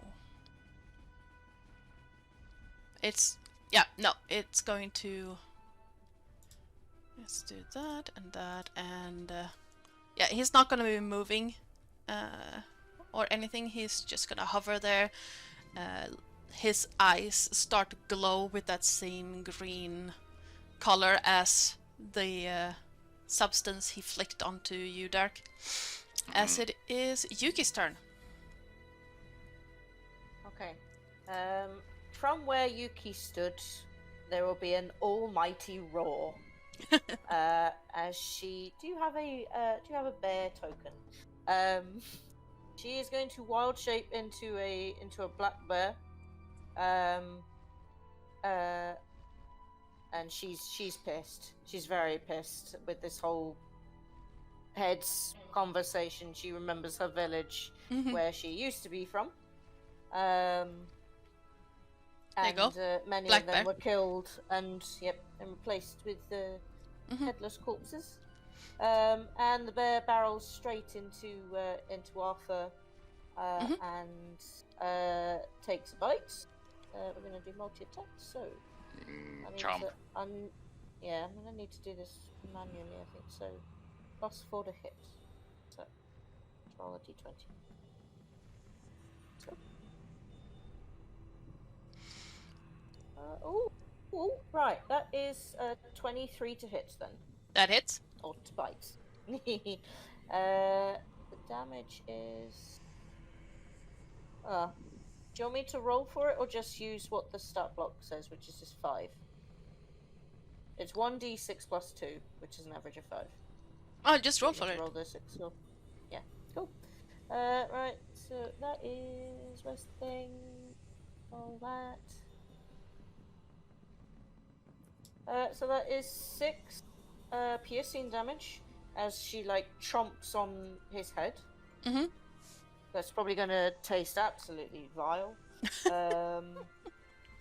And then she brings up one great big furry claw and swipes at him as well. Sure thing. Which is gonna be.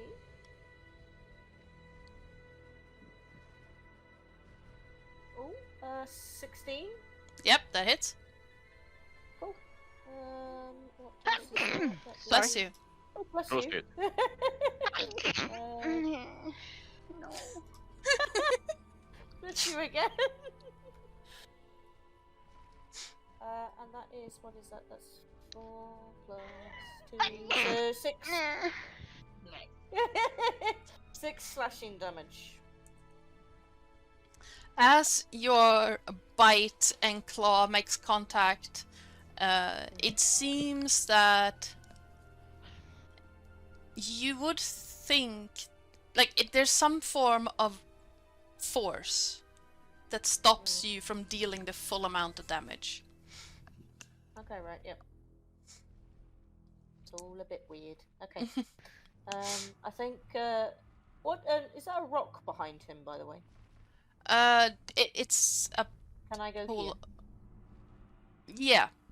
It's not really a Oh, rock, it's so more of a what is that? hill. It's a little bit. Okay, so a slight incline. Yeah. Okay, yeah, that works. Yep. Yeah, her movement's gonna bless you. It's gonna. Sorry. Yeah, bear just kind of barrels over, chomp, slash, and carries on growling, from on top of the hill. Yep. Yep. And that'd be Yuki. Yes. I need to mark on my sheet. Wrong character. Vene, you're up. Lenny is not here today. So Vanny's gonna clock her head, and those that have seen her in combat before will know what's coming up. Her jaw starts to detach from her face and is actually stretched out so wide. She suddenly is no longer the beautiful woman that she is, but in fact her skin turned kind of like a grayish green color, and her hair suddenly looked like they have been it looked like she has died into a pit of oil and kind of climbed out, and she essentially did her form of dread. Let me just mark that first. And so I gain a 1d10 temp HP first, so let me do that.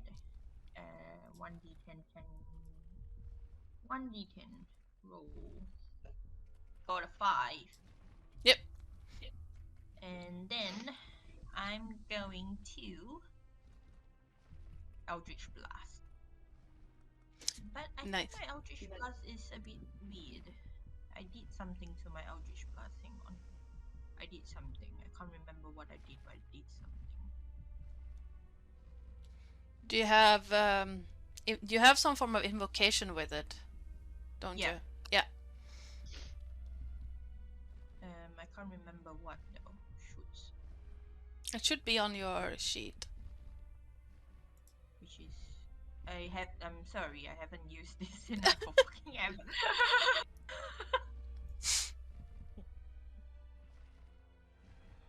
Hang on.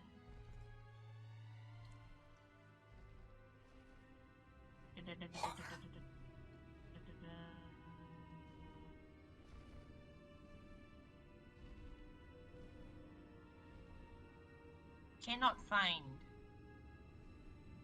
But that's okay. I'm gonna cast Eldritch Blast first. That's a 18 hit. Yes.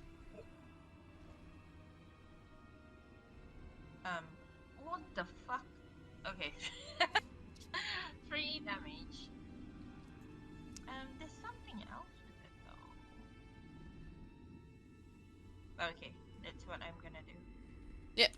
The force damage of it seems to just pierce straight through Arthur, and he lets out a sound between a growl and that screechy sound of nails on a blackboard.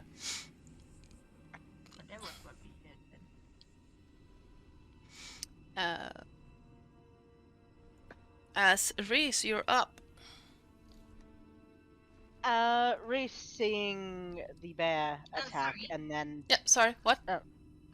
I forgot because I have a form of dread. Mm-hmm. Wisdom save DC 15. For Arthur? Yep. Yep. Or you be frightened of me. Oh, come on! That's a 7. Thank you. You are frightened of me. I am fine. It rolled off a 16. oh dear. Yeah, I hate it. I hate it when it does that. I see that all the time. Yes. There we go. So he's now frightened of you. Excellent. To be fair, she does sound absolutely petrifying. Oh yeah. Yeah, Reese, your turn. So, taken aback slightly by the fact that this gentleman sort of grabbed up at him and everything that's gone on, how he's changed quite a bit, and how everybody else around him, for the most part, seems to have changed a little as well. Reese is going to sort of eye Benny with the form of dread, and who is that? Yuki, who is now a bear.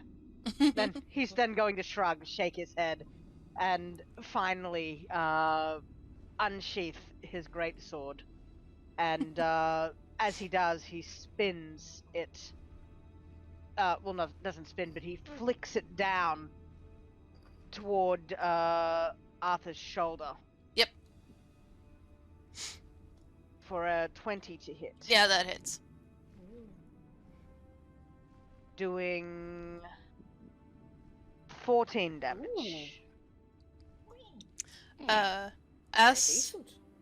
the greatsword sinks into Arthur, it seems like his form molds around the sword and then back again, giving you the distinct feeling that that should have caused more damage. Okay, so the damage is reduced but not removed completely, correct? Yeah. So anybody who's been around him for a while knows that Reese is generally unfazed, and it's very hard to get a read on him. But anyone who would know him very well, and I'm not sure if there's anyone in the group that would notice just the slight compression of his lips when this happens. And he is going to, with the exact same precision, flick his wrist in the backhand stroke the other way. Okay. And slice at him again for Yep. a 26 to hit. Yep, that hits. For 13 damage. And then let me just check a thing real quick before you tell me anything else. I need to look at my superiority dice. Yep. Ah, you're a battle master. Yep. Nice.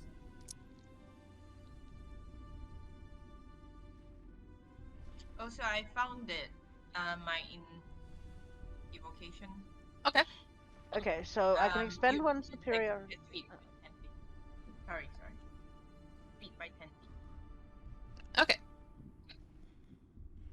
And he also is going to expend a superiority dice, and that tightness of his lips twists into a feral smile as his eyes blaze as he looks into Arthur's face. The mouth parting slightly to show perfect white teeth as this attack is a menacing attack now. Yep.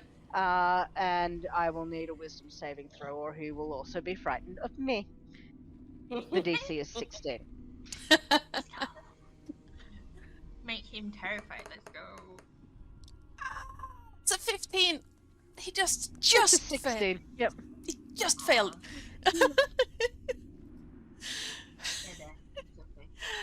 Yeah, Arthur looks at you and you see his eyes just widen and his lips mimicking that pursed, well, that clenched visage you had before, seems to just try to draw back, but there's a bear in his back.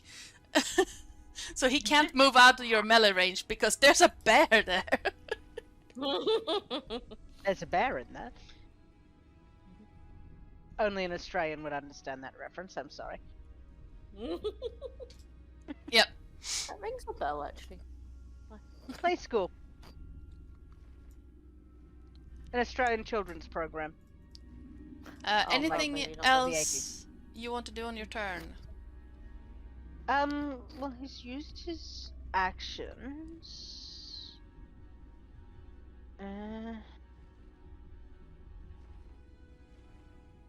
No, I've already expended his superiority dice, so I think I'm good for now.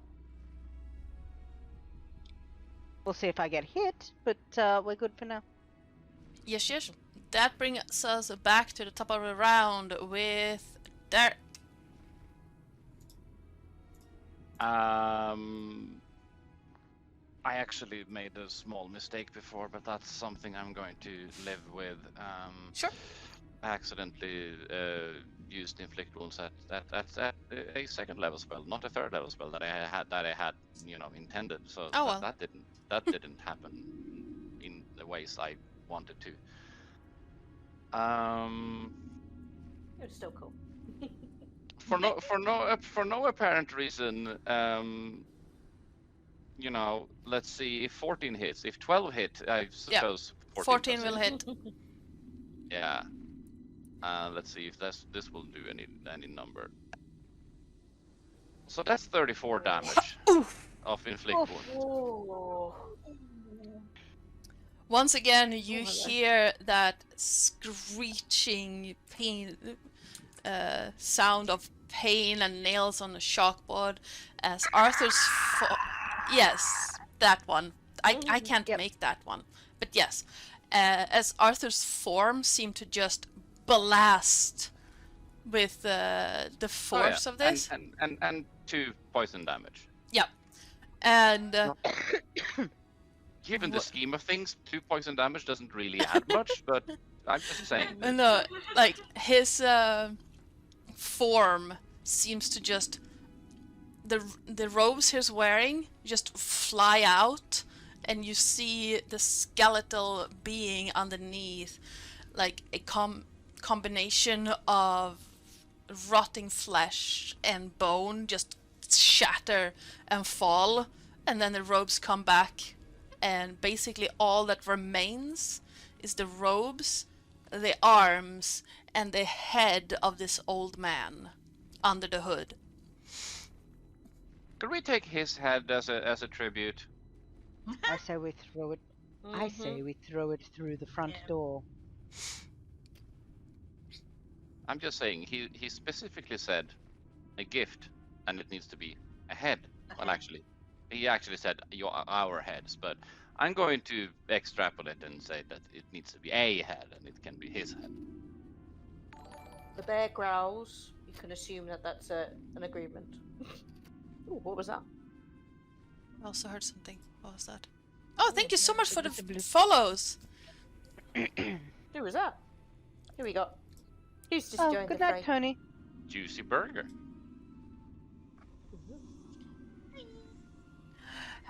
Have a great Have fun, day, Tony. Tony. And thank you so much for hanging out. Yeah, anything else you want to do on your turn?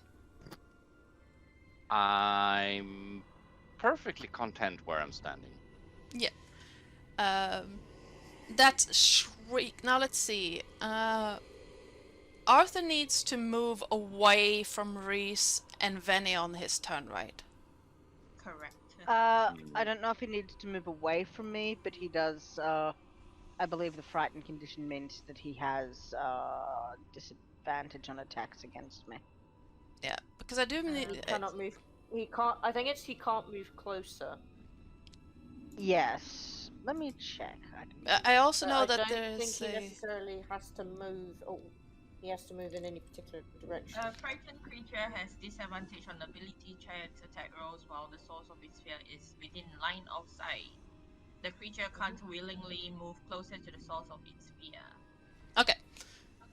So what he is going to do, because he is right in the face of Reese, and Reese and Vene are currently giving him panic, like he's panicking, and so he is going to shuffle around the bear, and leaving Reese's melee range and Dirk's melee range. That's a mistake. Yeah. That's a 16 to hit. I imagine. Yes, that is. hits. For max damage, Mm. 17. Ooh, nice. I mean, technically he leads Derek's melee as well, but you know. Yeah. Dirk, do you want to take an opportunity attack? I mean, even if it hits, that will be the most silly thing ever. But I'm actually, going to actually see if this does anything because he has no interesting things at all. Okay, so 19 hits. Yes. He It's bonks the for skeleton. 2. Do a little bonk. As 1d8 plus 1. That's the lowest possible damage there is. Plus 2 poison, mind you. yeah, I do exactly as much poison damage as physical damage. as That's amazing. Arthur moves out of your range, trying to skirt around the bear to put the bear between him and Reese, both of your weapons seem to almost collide in where he is standing, and because this was the aim that you wanted to do, Reese, your sword cleaves his head from his shoulders, while Dark's staff just punks it the other direction. Can Reese, letting go of his sword with one hand, try and grab that before it flies off? Sure, give me a dex save. As A dex the save? robes, 19, and that is a Yes. natural 19, by the Yeah. way. you have no problems catching it by the beard. And the robes that once held Arthur's shape fall down on the ground empty. There's nothing in them anymore. And you now hold Arthur's head in your hand. Talking head. Can we have a talking head? Sure. The bear pounces on the clothes and starts tearing them up. Sure thing. There's nothing in it, it's just cloth. Yeah, it was just for the joy of Yes. tearing everything up. The bear starts wandering towards the house with like a rag from its mouth. And yes, we are out of combat. You managed to tear this gallows speaker apart. Hmm. Pretty quickly, too. Well, I suppose Mhm. we should follow yonder bear before she goes rampaging through the house and leaves nothing for us to kill. Can't let her have all The bear says, "Yeah,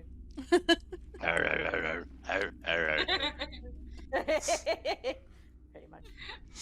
Yeah, you see the black bear start to disappear into the mists right before you catch up again. The mists seem to almost create a wall around the path at this point. It's becoming thicker and thicker and thicker. Bear drops the rag in its mouth and growls at the mist and keeps going. Old man yells at cloud. Oh dear. Yeah, Reese is going to jog to catch up with her. And With his- the bear will take the lead. As Like you protect it. Like you all, Yeah. you all need to be behind its fairy butt. That's fine. um, as you get closer and closer to this large looming building, you start to realize just how big it is. Let me move some characters because they're not moving on this end. So let's do this. It seems to be a 3-story building crowned by broken tiles in a bluish gray black color. The chimney closest to you is crowned by a gargoyle that seems to have had its face bashed off by something heavy. The ground here is almost sludge, like a proper swamp at this point. The only thing completely solid is the path that you're on, and the cobblestones are now thick with moss and lichen. Around you, you can hear that drip, drip of the trees slowly, gently decomposing and turning into the ground. As Vene, as you're close to one side of the path, you suddenly feel something grab at your foot.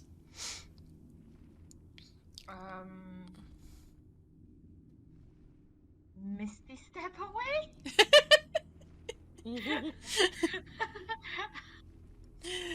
Sure. Can I actually do that? I mean, sure, you can do that. How far do you want to go? Misty step towards the bear. Yep. There-ish. The bear turns around. Does the bear see what tried to grab Benny's ankle? There's nothing there. Yeah, I'll be screaming something grab me. Yep, there's nothing there. The bear growls anyway, and then like biffs Venny as if trying to ask, "Are you okay?" Like with with its nose. Like, I'm okay, but something grabbed me. Something definitely grabbed me. Right, the bear roars very angrily. "Ah!" I can't imitate things. Like rar. Yeah, Am I able to There we go. try That's to better. infect the area Sorry, what? where I was grabbed? Can I try to see, like, from where I'm standing, just a bit shaken because I don't like being touched? In the area where I was grabbed, to see if I can see anything. Sure. Give me a perception or investigation check. Your choice. Investigation, I think. Yep. Please, could the bear sniff? Oi! Yep. Not you. Sniff at where you were before. Yeah, give me an investigation check based on scent. Venny, when you're checking the area, looking it over, you do see some bits of white, like sticking out of the ground. It has almost sunken back into the grassy, sludgy swamp water, but from what you know, it looks like the bones of a hand. There's just I'm gonna moving. use my dagger and stab it. Sure, it goes crunch, and you realize that that was definitely a hand. The bones of a hand. There's something under here, guys. There's Points out something- to the bony hands that's still leaving. There's something undead here, you say. Exactly. In the creepy graveyard. In the He's a bone. creepy guy. Yeah, but it touched me. The bear is sniffing. It's a 12. Yeah. You smell. It's not a pleasant smell at all. It smells like death, like coming across a dead animal in the woods. It's just no. Right. You see the bear's nose wrinkle up with disgust, and even like a paw comes up and like bats at the nose. Yeah. Like, "F, F." The bear then gets a bit confused because of Vene, who I believe is also undead. What do you smell like, darling? I'm. What? No. Has it been a minute? It's probably been a minute, right? So Yeah. I would have been. My form of dread would have been dropped. So no, I don't smell like that anymore. Oh, right, okay. Yeah, the bear smells nothing on you, and then carries on sniffing. Gross, gross, gross, gross, gross. Where is the door, by the way? The front door. It's right in the middle, like between the two. Yeah, right there. Okay. Yeah, the bear ambles towards the front door. Reese, Yes. as you move, you feel something snake around your throat. And as you move forward, you feel a resistance, like grabbing at you. It's cold and slimy and wet and very, very strong. Once again, Reese's lips compress into a harder line this time, as he is going to bring one hand up to feel his neck as he continues striding forward. So if there is something around there, he'd like to try and pull it off. There's nothing there. If there's not, he will just continue striding forward and see what happens. Yeah. As you put your hand up, you don't feel anything except cold drops on your fingers. And then as you move forward, mist seems to snake up across your face and then move away from you. And the pressure on your throat lessens. And he will just say very quietly, "Beware, the mist will try to strangle you." Oh, that is the very nature of the mist in this place. That's not at all confined to this place. That's the mists in this realm. Why would you want to live here? Why do you live here in the first place? The bear That thinks, is a "Oh, very let's go good find question. out then," and goes up to the door, sniffs. Can I sniff? Can I sneeze? What? Yeah. What does the bear sniff? have a My nose? nose work. I have a nose. I have a very good nose. In fact, I have advantage on this nose. Yeah. What was that?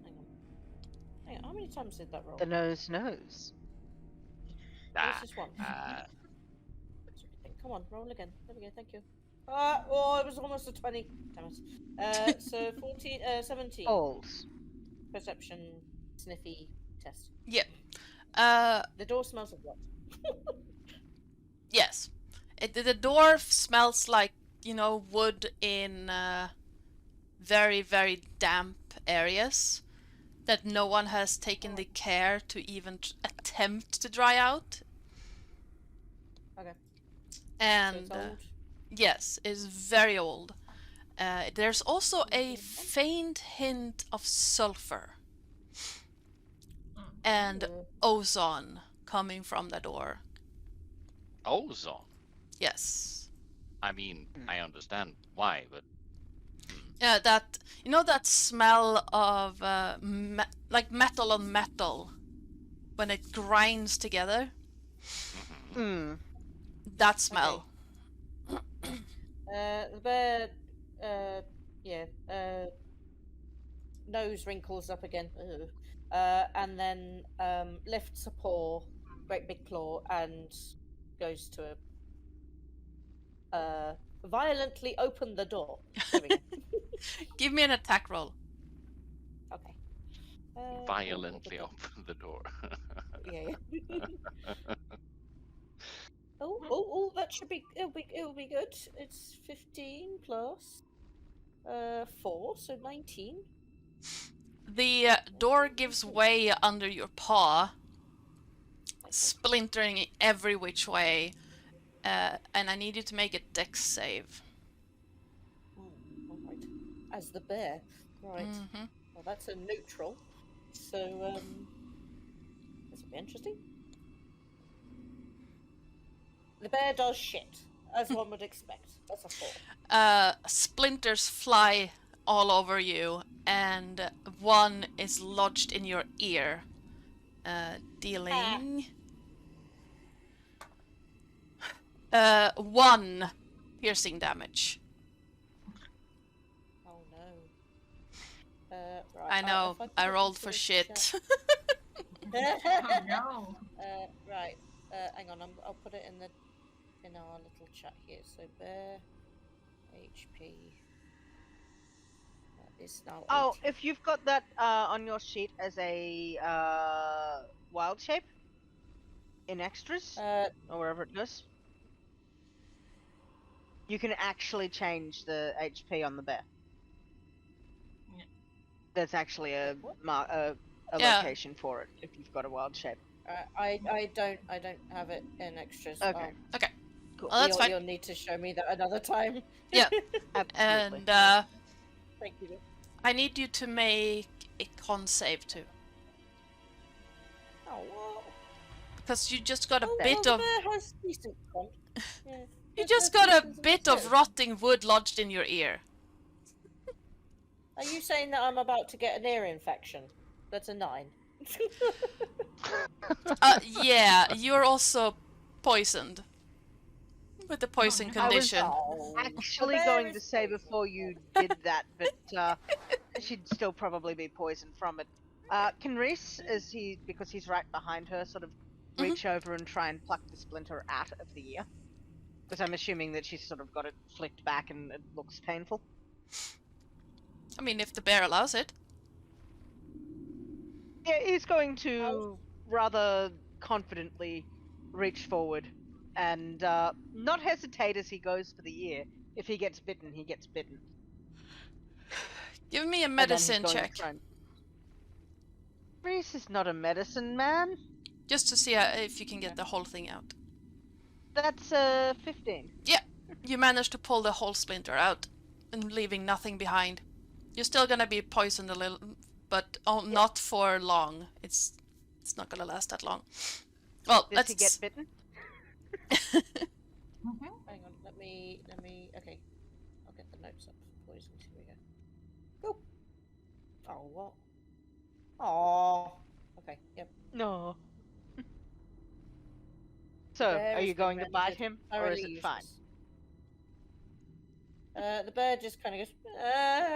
It just moans at you. It's just, well, it's better than having it stuck. And then the bear just moves into the house. The- Yeah. What do we see through the doors? Inside the house is dark, really, really dark. Not dark, That's but right, joking. black. And dusty and like real, like that smell of old books and old clothes. Like a house that has been abandoned for a very long time. There are shadows moving back and forth inside this, just as it did in the catacombs. And you hear that breathing, the heartbeat becoming louder, Mm. and deeper, almost like a growl. Derek cast which case Twilight The bear Sanctuary. is going to growl back. Okay, He really what growling does Twilight Sanctuary do? Oh, it's just a dim light in a 30-foot radius around the person, and can grant any one, but not all, but any any creature that happens to be just one of the creatures a temporary 1d6 hit point. Okay, so Venny already has 10 hit points as far as I Yeah. know. Yeah. Yep. Oh, Yeah. my form dropped, so no. Okay, that's fine. Actually, whenever a creature, including you, ends its turn in this where you can grant that creature one of these benefits, either to remove charm or frighten or hit points. So technically, anyone that happens to be within there can get temporary hit points. Ah, cool. So yeah, roll your 10 hit points. So 1d6 plus 5 Roll away. For everyone or for just for everyone within 30 feet. So yeah, everyone. I roll max. Shit. 11. Nice. That's 11 10 hit points. Thank you. I apparently. I rolled a 9. So I'll Nice, give nice, myself nice. 9 points. My number So- lost off. Why? Dark. 18. Okay, 18 plus 9. 18 Yeah, plus dark hair. As you're the last one outside, I'm guessing, Mm-hmm. you suddenly hear the sound of hooves Ooh. and Oh my god. a whispering of fire coming closer and closer. And let me see if I can find that sound I wanted to use. Nope. I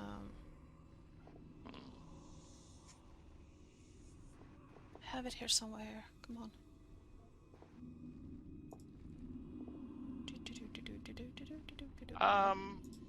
There's only 3 of us, as in not dark, right? Yeah. And it's not necessarily dark right now, is it? No, it's dim light. It's dark inside the building. Inside the house is almost pitch black.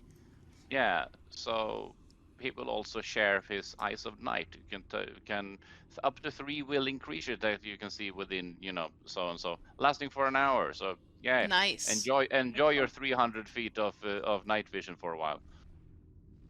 Adana, do you mind if I BRB? Just need to unhydrate. Sure.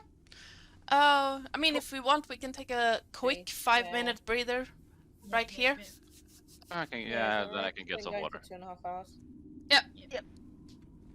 Unhydrate would be great. Be right back. And I Yep, should yep. quite possibly rehydrate because this is empty. Same. So yeah, we will be right back. I also realized I forgot to change my be right back screen, so you're gonna get some Halloween screen. But yes, we will be back in about 5 to 10 minutes. I hope everyone has enjoyed it so far, as something spooky this way comes. But yeah, we'll be right back. See ya! And Yes, hello, and we're back. And yeah, Dark.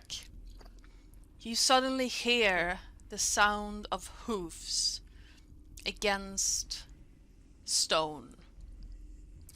The scent of sulfur is getting stronger and stronger. It's strong. It's strong. And I need... Let me see, what do I need? Somebody help. Yep, well, that too. And just as you turn your head, this huge creature, well, not huge in that sense, not D&D huge, it's a large creature, but it's very much taller than you are. And let's see, what do I do?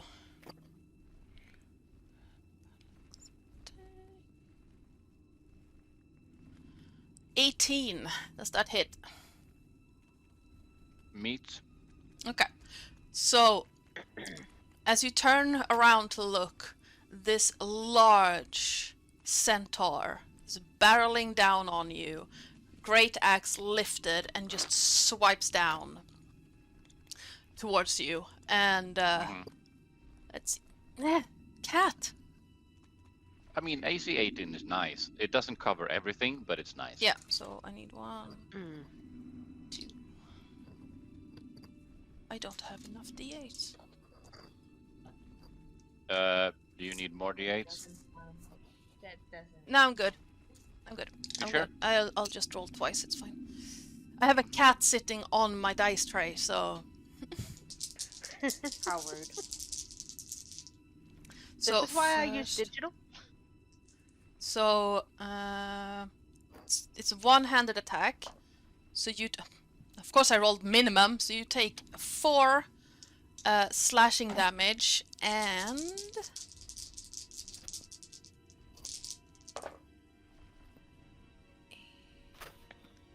8, 19 necrotic damage. Ooh. This centaur undead. Looking. Yes. As Dark looks up, it does not have a head. Ooh, Alright. nice. Instead, there is a finely carved helmet with an empty, just interior inside it. And I'm going to try No and brain.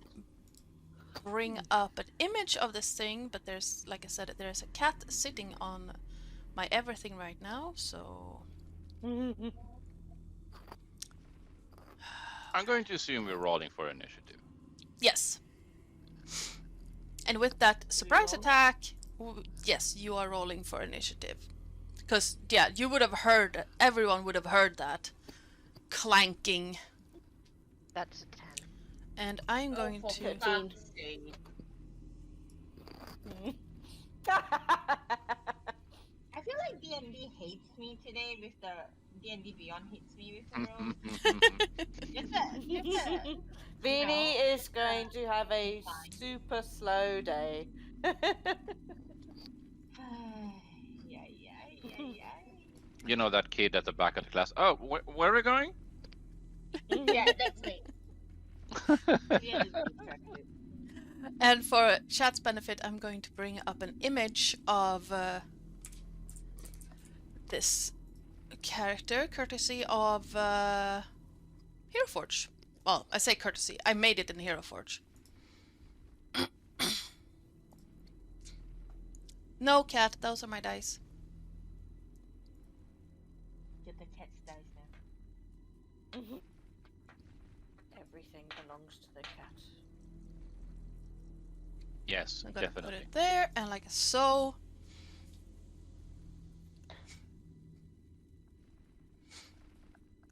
Question is if you can even see it, because it's kind of tiny. I mean, I can see it enough. Yeah, I can see it. Gives an idea what's going on. Okay, so it has a shield and it has a great big. What did you say? That was an axe. Yeah, it has the stats of a great axe, but it is a jagged.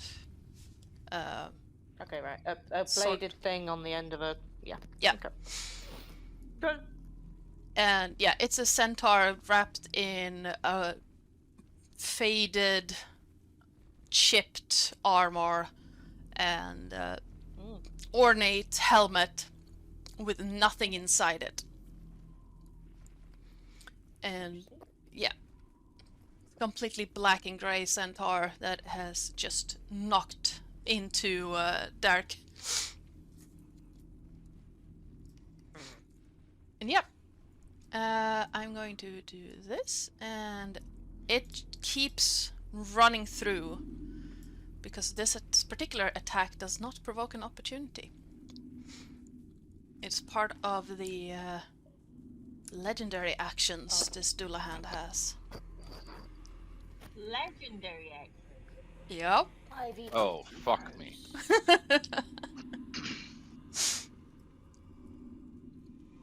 Well, I guess I'm not holding back. I'm not saying I wasn't. I was before. I'm saying I'm not going to. Because it sounds more badass. Yep. Teeny bit more dangerous, maybe.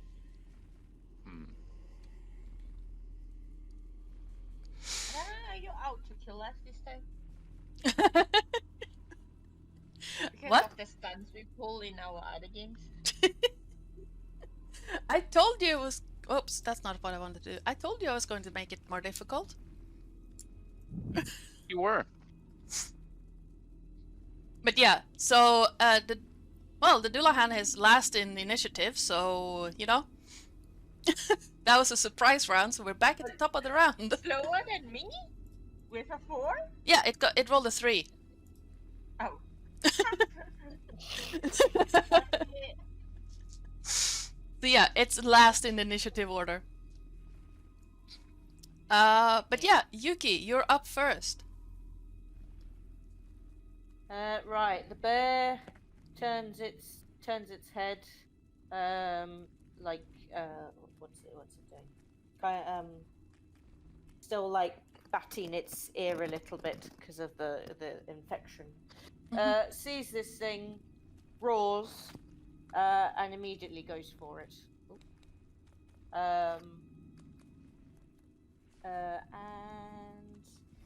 because I am poisoned, this is going to be amusing. Yeah, the bear is feeling a little bit sick, so let's see how bad this is going to be. Okay, it might be okay. No, it's going to be terrible. Right, it tries.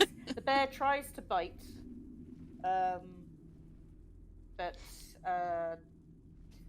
yeah, it's feeling nauseous and it kind of Yeah. So gets to the feet of this centaur and everything goes a bit weird. The bear then raises its great big fairy paw and tries to claw it as well. Just check +4. Let's see if that's any better. Unlikely. Right, at best that is a 10 to hit. yeah, unfortunately not. As Yeah. you lift the paw to swipe down, the centaur rears back and kicks your paw away. That's the wrong Yeah. battle music. Yeah. It's very happy and Sounds like an announcement. Yeah. yes. That's the one I wanted. Ooh. There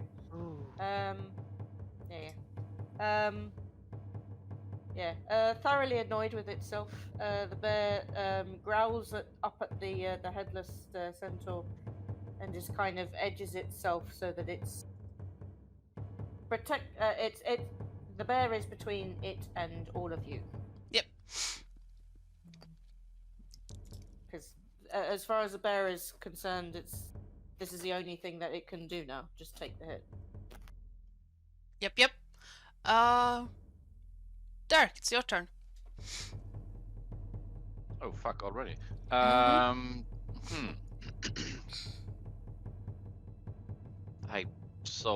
was so convinced that there was others before me, but yeah. Nope. So I'm sort of off guard. Let's see. How does the battlefield look? He is way over there, and by way over I mean, what does the ruler say?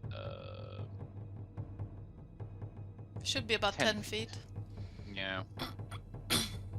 Not that matters a lot.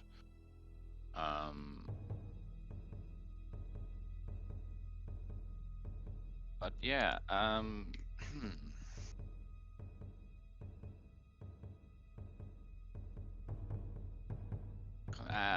yeah, he will try. Roll a con save. Con save. Yeah.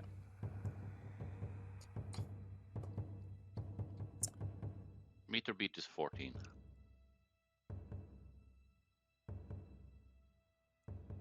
That's a 12. Okay. So then that's the full 14 radiant damage of Moonbeam. Nice. Now I will see if I can make a, 5-foot radius circle. That doesn't look 5-foot radius, but sure. Let's place it like that-ish. Yep. For some reason it's green. I made the wrong. It's an acid circle apparently, but you know. Oh yeah, well, it has to do. we know what it means. Yes.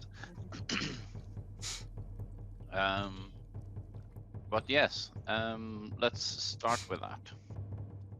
Yeah, the Dullahan hisses and like makes a scratchy, screechy sound as the radiant damage washes down on it. That's not the screechy, scratchy sound.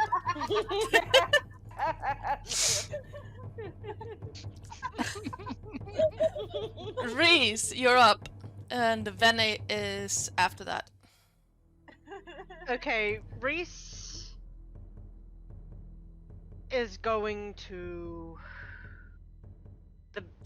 let me check the thing quick, but I think I know what Reese is here, the bear's there. He's going to come and swing around beside the bear. And as he does, he wants to stick his sword in the shoulder of this Dullahan. Yep. Roll attack. That was nearly a 20, but it's a nearly a nat 20, but it's 22 Yeah, that hits. to hit for 8 damage. But what he wants to do then, no, he'll do it on the second one.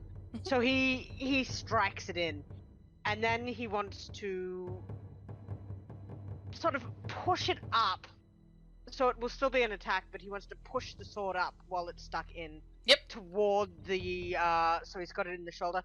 He sort of wants to bring it around the bone into the shoulder blade on the other side, like the same shoulder, but in between sort of the body and the blade, the shoulder blade. First of all, so that is That hits. an 11 hits. Well, considering that the sword is already in his shoulder, yes. Okay. For 9 damage, and then he wants to roll his D8 superiority dice, which is a 7, to do that a grappling strike. Okay. So he wants to anchor this thing into the moonbeam. Ooh, nice. Yeah. Ooh. Oh yeah. So that would be a strength check on his part. A strength, no, I just rolled a strength save, which I didn't mean to do. But, so it's a 17 plus 5, not 8. So 17.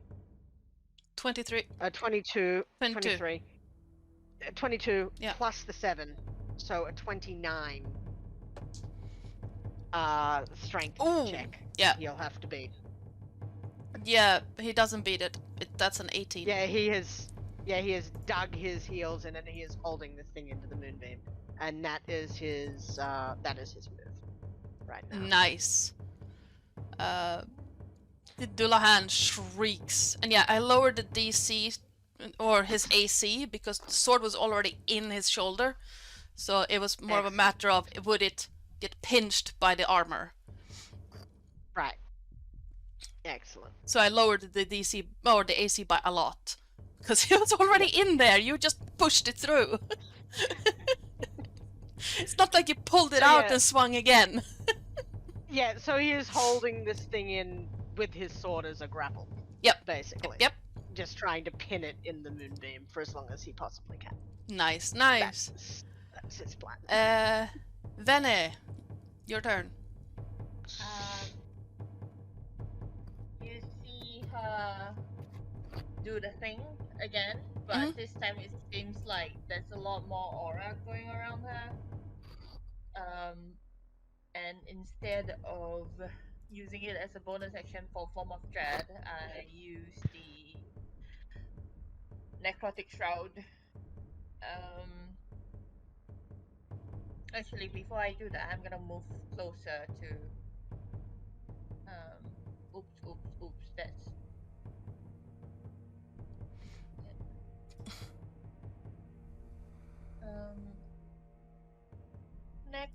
Magic Shroud. I'm sorry, but Yuki. You guys might be afraid of me, but it's not like I'm gonna hit you. But basically, once per long rest as an action, you can transform, causing all within 10 feet to make a charisma saving throw, or be frightened of you until the end of my next turn. This lasts for 1 minute until you end as a bonus action, and once on your turn, you can have one attack or spell deal 5 points of extra necrotic damage to one target. I'm not using that part, but frighten, constant frighten aura, 10 feet. Nice, nice. So, charisma save. I mean, Buddy too. I think we Oh, can say sorry, something charisma. Oh, hang on. As the bear, You might be frightened of me. That's a nat 20 for 22. question. Mhm. Let's Can I move here? don't worry about frightened. You are also within 30 feet of a Twilight Sanctuary. Next turn you're starting, you're no longer frightened. One other okay. person. Excellent. Oh yeah, allies. Yes. Okay, cool. So that combo is good then. Okay, Yeah. you guys are not frightened then. Good. I'm like, There and are then upsides to this. Yeah. at the same time, Yep. while transforming, so what you see is that she gets engulfed by like a swarm of flies. And I'm gonna use my bonus action to do Cloak of Flies. So I surround myself 5 feet aura of flies that grants me with intimidation check. But it's advantage on all charisma check because who needs charisma right now? A creature that starts its turn in your aura takes 4 poison damage. So I'm gonna try to stand away from the bear, but towards the thing. Yeah. Just be careful with the. Acid round. Moonbeam. Yeah, Moonbeam. There we go. I'm gonna make the Dullahan slightly bigger because. Because he is. Yeah. For some reason, they are considered a medium creature.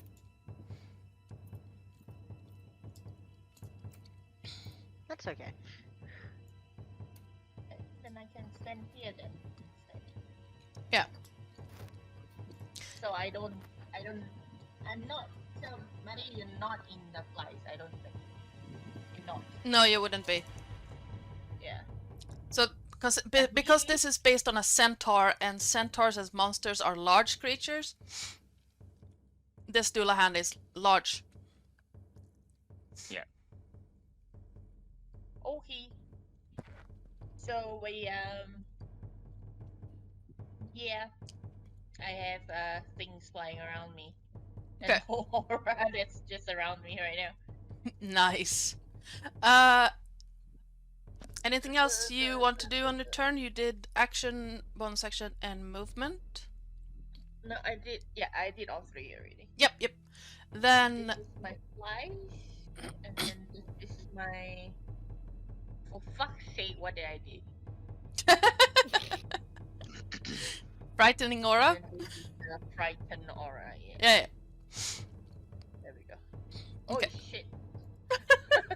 Very wide. Sorry, I was just taken aback by how wide it is. Well, Argument I mean, just yeah. tiny bit. Yeah. That means it is the Dullahan's turn, and you said it was going to take some damage. 4 poison damage immediately. Yep. And it is going to. I'm gonna do that. Hey. What? Give me the stat block, damn it. There we go. Okay, so I'm going to assume that you're covered by the Twilight Sanctuary. Yeah, you're covered by the Twilight Sanctuary. Yeah. That's. Yeah, you're covered by the Twilight Sanctuary. Oh. Yes. What is this? What is this Ah. one? Twilight Century. Yeah. And every time someone within this starts or ends a turn, I know it starts a turn in it. Can either have the conditions of frightened or something else I forget removed, and Poisoned? Charmed, I think it is. or temporary hit points. But that's just to visualize that this is 30 feet, and yeah, we're all in it. Yep. And technically, it's centered on this guy, so you're still in it. But yeah, please remove it because I can't. Sure thing. Because I can't see. There you go. It's pretty big, yeah. Delete. Yes. Very big space. Yeah. Yes. So yeah, the Dullahan will rear up. Try to rear up. Feel that no, it's hindered by the sword currently stuck in his shoulder. He's going to take some damage, right? Because he starts his turn in Moonbeam. Con save and then either full or half of the damage. Okay, so I that's need to plug my headset in. that's an 11. So that's the full damage of 17 radiant damage. Oof. Yeah, he's not a fan of the radiant damage. Not a fan at all. You might even say that no. He doesn't like it. Yeah. Why not? It's bright and pretty. And so he is going to bring up his axe again and try to hit Reese with it. Bring it. So that is a 19 to hit. That'll hit. And I need some d10s. Nope. How many do you need? How many do you have? I have enough. It's just I picked up two d100s instead of d10s. Yeah, let's not use that for damage. Hi, What? 792 damage. Does that affect anything?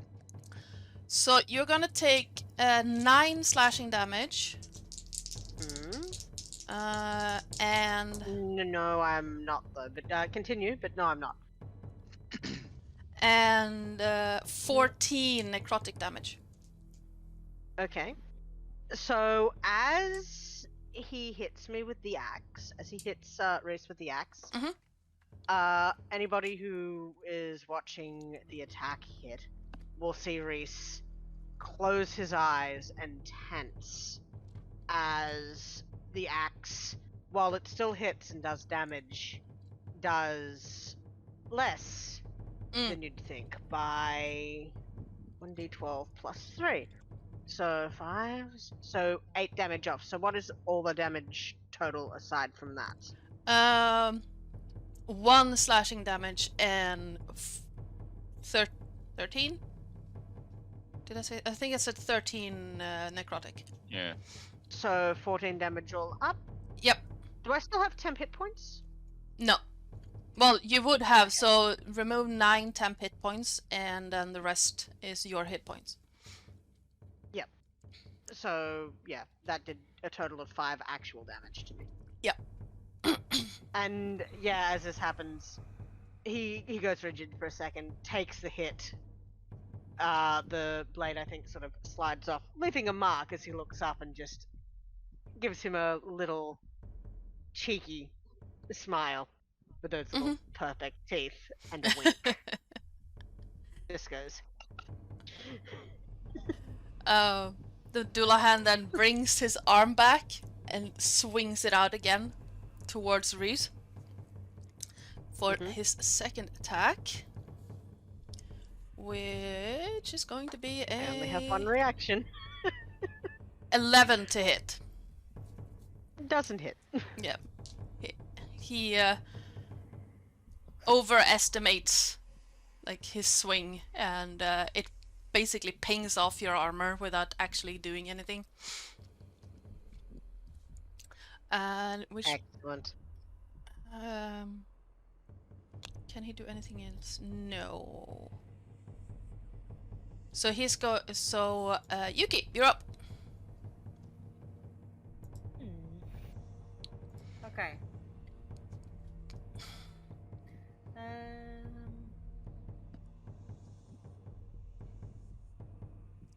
Yeah, let's start off with this one. Okay, the bear, which is, it really wants to vom, quite frankly, from that bloody splinter. It's very annoyed with itself. Seeing that everyone is so close, that Reese is in melee combat, and Veen, or the bear looks up, does a double take, and goes, "Oh, holy shit! Oh, right, okay." The bear lifts up a paw, but not to swipe. Its fur starts to disappear, and you, Reese, you're close enough. You'll hear a sort of mumbling going on, which you may or may not recognize as druidic, as she starts to change back into Yuki, and from her human hand, she is going to cast Lightning Bolt, which is, let me just double check. It is a dexterity saving throw. Okay. So Which is a save is DC 16. let's do that. And DC 16. Does the poison does not transfer to No. my human form, right? That's just attached to the wild shape. Yeah. That's a 5-foot wide blast, also.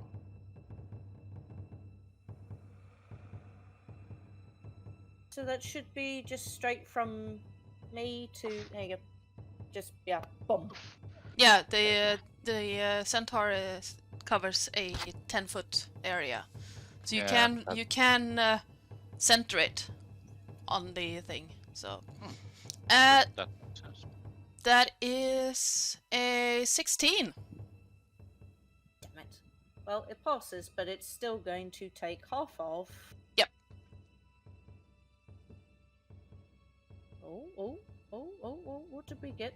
Oh, not bad. So that's 24 total lightning damage. So 12. then, right? 12. Yes. Yeah, Yeah. that's not too bad. That's not too bad. Nice. Everything behind it, for 100 feet long, that is flammable, is going to ignite. Well, that's sort of what I'm wondering. I mean, Unless you it's have around- yeah, around you considering you have struck something, does it continue? That's my thing. I've never really understood the description of that. It's like, on one hand it says it will do this, self and then 100 feet forward, but it's like, does it continue after hitting the target? I would imagine it would enclose behind eventually. How conductive are Dula hands? Apparently, Yeah, 90. that's what I was going at. Reese, Mm. could you give me a strength save, please? A strength save? Yep.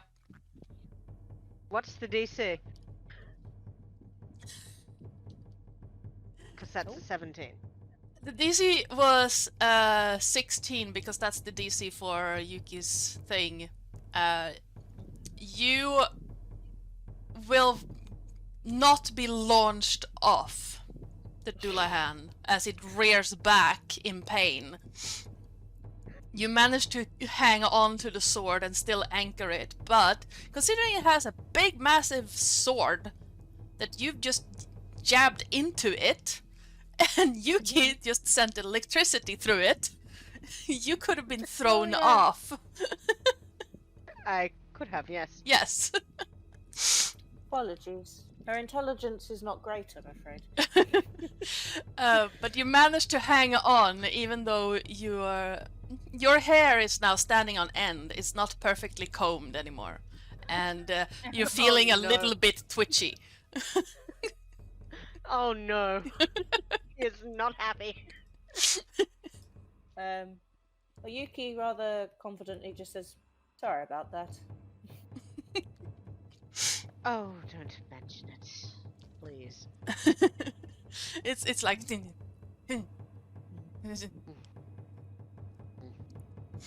Um, Anything else you want to do on your turn, Yuki? No, that's. I don't think that she would move. Yes, any other Goliath-shaped friend you would like to try to electrocute this evening? I don't think so. Very well. Yeah, no. She stands her ground. Her prey is right in front of her. She has been after vengeance against Dullahans for 5 years. Yep. And I might add, Ardana, I'm not sure if you understood that this is the horse shoulder, not the human shoulder that he's stuck the sword in. Yeah. By the way. Yep. So yeah, if it had been the human shoulder, he wouldn't have been able to swing the axe, because you would have been in the way. But yeah, since you're jabbing the horse shoulder, he still has movement of his upper torso. But Absolutely. yeah, sorry, I am fighting with my cat who was trying to get in my lap. But yeah, the bonus action was to change back. Yep. It was of no advantage to stay as a bear anymore. As you hear that screechy sound again. Yeah, that sound. Yes, that one. Yes. I can stop if you want me to.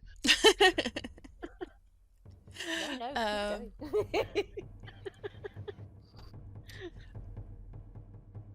There we go.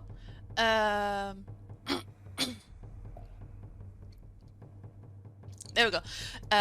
The shriek seems to just build and build and build as... You noisy motherfucker. Yeah, as a wave just shoots out and from it. And I need all of you who are within 10 feet of it, which is Vene, Yuki, and Reese. I think... Would you be 10 feet of it? Yeah, all of you, actually, need to make a... Wisdom save. I mean... Wisdom save. I'm measuring, and it's like... that. Depending on how you measure, it's 10 and everything. I'm going to make it anyway, but it's like, because it's grid-based, it's weird. Yeah. What save did you say? Wisdom? Yeah, wisdom save. Okay. Blurp. My wisdom 3, is that's 9. 8. Really? Considering I have a plus 6 modifier, that's... Beautiful. My wisdom is beautiful. See, the ones who are the most wise, we did shit. Yeah. So, Reese and Vene, you each take 8 psychic damage. Dark and Yuki take 16. It God comes off damn my it. 10, right? Huh? Okay. It comes off my 10 HP, right? Yes, it does. Yeah.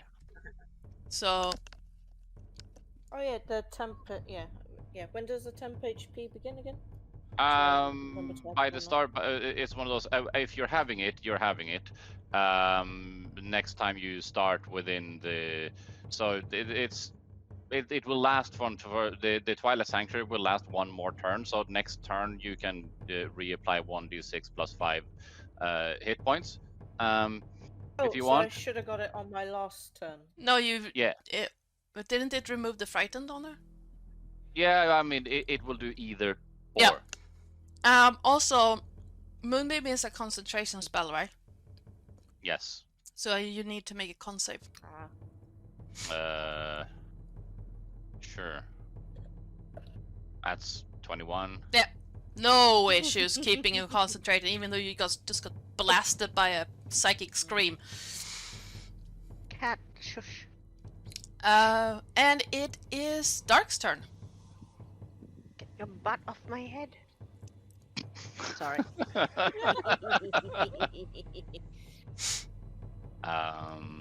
Let's see. How does it look? You're not sharing players' hit points, are you? No. You annoying fucker. I don't think you can separate that from. I think you can, and we were going to fix with that, but Yes. now is not the time. Okay, so at that point, I have an idea about what is going on. Fair enough. Let's see. I'm over yonder. For the express purpose of getting a better angle of things, because line of sight is nice, not hitting people is better. Yeah, it will move something like that. Yeah, that's 20 feet of movement over here. And let's see if this actually hits. That would be nice. That's 17. That hits. And that is 13 radiant damage. Oof. Big oof. And worthwhile mentioning, in Guiding Bolt, it has a slight little perk as well, which also means that next attack after this will be having advantage because he's glittering at the moment, dim light. Yeah. Which and the next one would be Reese. So Yes. Yes. anything else you want to do on your turn? I will bonus action healing word on Riz.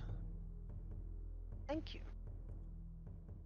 Yeah, And guiding that- bolt is a cantrip, right? Guiding bolt is an action. Bonus action is different. No, you can't cast 2 spells, but you can cast my a bad, my cantrip bad. and a spell if you Cantrip, my bad. Yeah. I was reading reaction before, Yeah, because I no. was looking up different spells. want. So it's like guiding bolt is a cantrip, right? No, it's not. Okay. It's a normal spell. Yeah, then you can't I use. just don't have any Yeah, it's just- third level spell slots left for it. Okay. Yeah. But yeah. So advantage. yes, I'm Advantage, done. yes. I've moved. Excellent. Reese, you're up. You still have a sword So- lodged in the Dullahan. Yeah, now the sword, it's between the shoulder blade and the body, right? Yes. So he is going to roll an attack with advantage because glittery boy is glittery. Yep. That's a 23 to hit. That hits. And his sword is still embedded in the beast. Yep. So what he is going to do is he is going to move up close. Is there any part of the beast that is not touched by Moonbeam? No. Okay. So he's going to move up close but not quite touch. And then he's going to twist the sword Right? Roll damage. for 11 damage. Yep. And then, after that twist in the shoulder, he's going to try and bring the sword down and around really quickly. And try and disjoint the entire leg. Okay. Roll attack. That one doesn't have advantage, right? No. Okay, that's a 16. 16 will hit. Yes. Excellent. For 13 damage. You twist the sword around and bring it down, and it seems to catch on something. You manage to cause a lot of damage to the leg, but not completely sever it. Excellent. So, he is then going to, if I can find it, action surge, Oof. Yeah. which is, I believe, another 2 attacks. Because fighters are insane. Yep. That is a nat 20 for 28 to hit. Nice. Hooray! So As that he then flicks the sword up. Yep. Trying to disjoint for 24 damage. so Oh wait, no, you do brutal crits, don't you? no. We roll double and then No. you inflict a condition and you already said the condition, so Okay, so double. So yeah, that's right. So 24 damage, and Yep. yeah, he wants to deleg that leg. which falls off and Doulahan lets off another shrieking sound as he now has half his movement if he ever considering that the sword is now loose, he is now down to Now. half movement. And yeah, he is then going to bring his sword back for his final attack. Yep. Spins it with a flourish and tries to drive it into the Doulahan's horse chest Yep. for a 21 to hit. That hits. and 9 damage.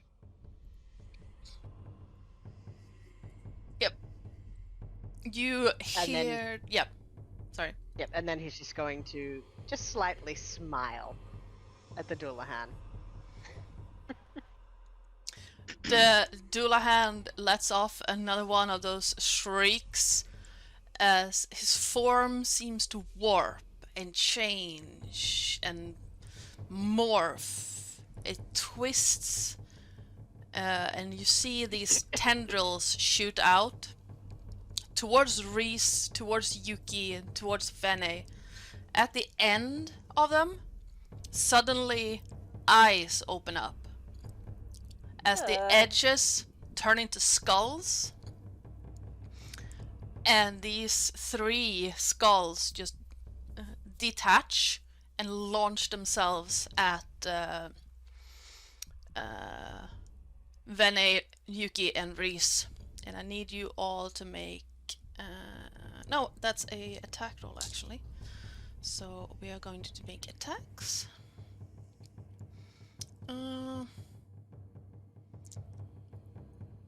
Those 2 are at disadvantage.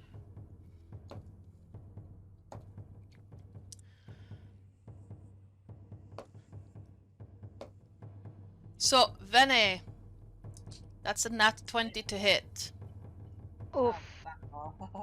on the first one, which is, where did it go? And it does, I need d10s.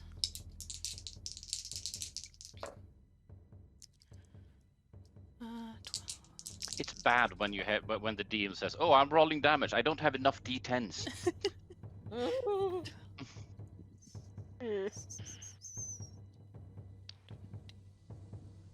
25 fire damage. Oh, not bad. And you're blinded for 1 round. Until the start of your next turn, you're blinded. Oh, for 1 round, you're blinded. So not your next turn, but the turn after that. Hold on. Lame. 25. Yes, 25 fire damage. I'm a bit charred. And now You're let's... charming. Reese, 17. To hit? Yes. Yeah, hits. So you will take 17 fire damage. I won't. Oh. Using Reese's Stone's Endurance once again. Yep. As he sees this coming, he tenses as he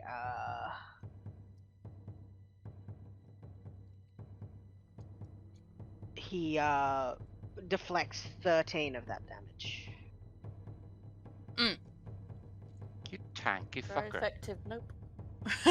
Yep. So 13. It was 17 damage all up, right? So he'd take 4. Nice. So I'm Yeah, gonna add so- these yeah. little. He's got a little scrape from that. And Yuki, 11 to hit. No, that misses. And for some. Okay. Yeah, the head flies. There we go. Flies past you. She ducks. Yeah. She was paying attention. She saw it coming. Boom. She I ducks. did not.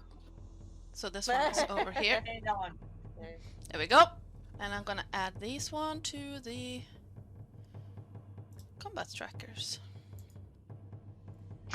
Oh, really?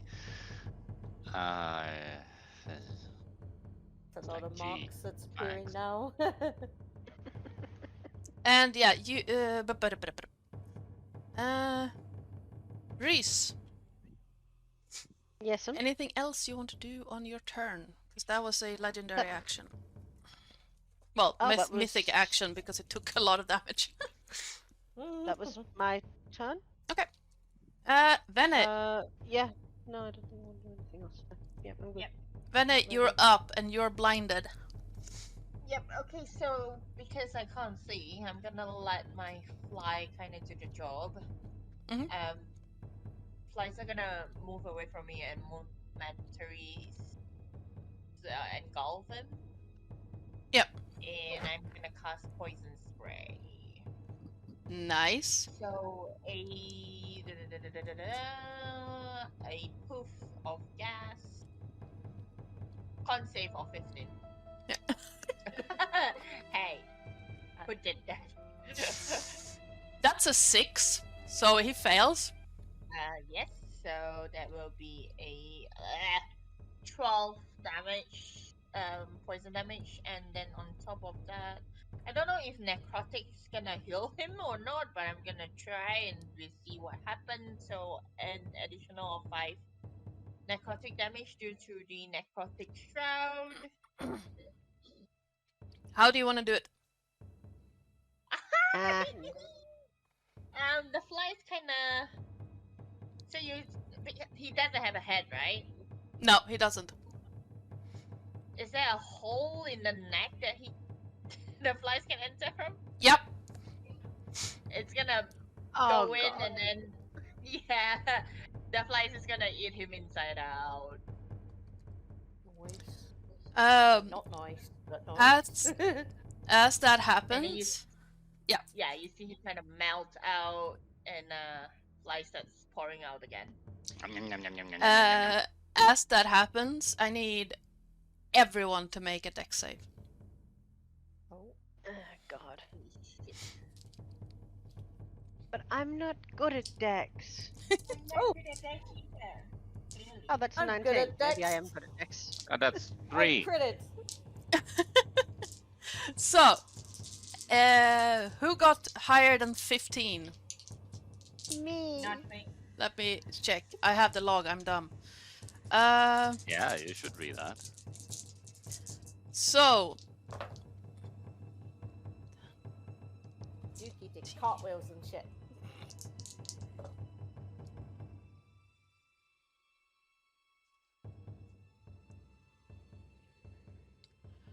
as this creature explodes in a fiery ball from the like your flies manage to get out, and then there's a simmering, like a bubbling, and then just cascade of fire and sulfur everywhere.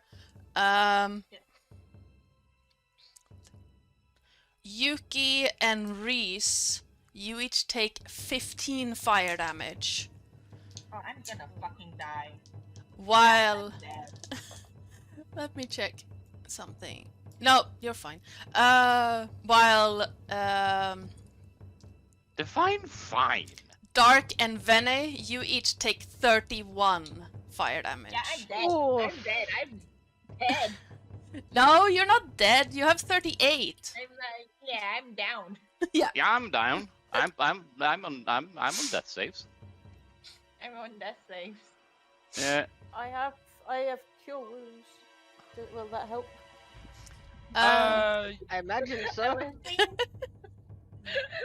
I believe it does. Oh, I hold on. actually don't know.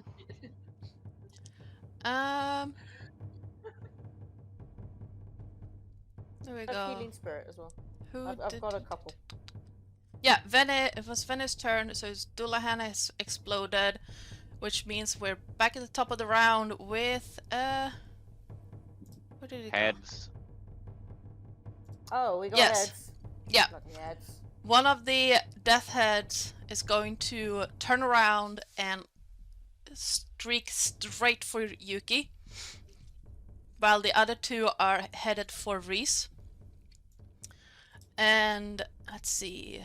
Bring it. This one is going to try and bite Yuki. 12 hit points left. For 18 to hit. Is this gonna hurt? No, I because don't I rolled think- for shit. So that's 2 piercing Oh. damage, and I need you to make a dex save. Alright, okay. Let me record that. Right, so I got 10 HP left and a dex save. Yes. That's a 13. You succeed. As it explodes in a rain of goop, just piling down on you, you will take 1 necrotic damage as well. Alright. Yuki goes, ah! Yeah. Yeah. Yeah. Uh, Sounds very that's close right. to the same that the bear was making as well. The 2 death heads remaining are streaking for Reese and are going to try and bite him. So, Yum, yum, yum, yum, yum, first yum, yum. one is a nat 20. That will hit. I am going down. Wait, what? 2 and 5 piercing damage, and Oh, no, it's I'm fine. now it's lodged onto your shoulder, hanging on. So Right. I need you to make a dex save with disadvantage.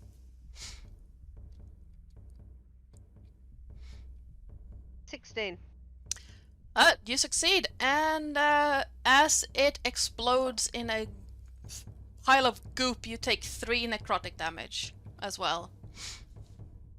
As the last death's head is also flying straight for your face. For 19 to hit. That will hit. Biting you for 6 piercing damage, and I need you to make a dex save.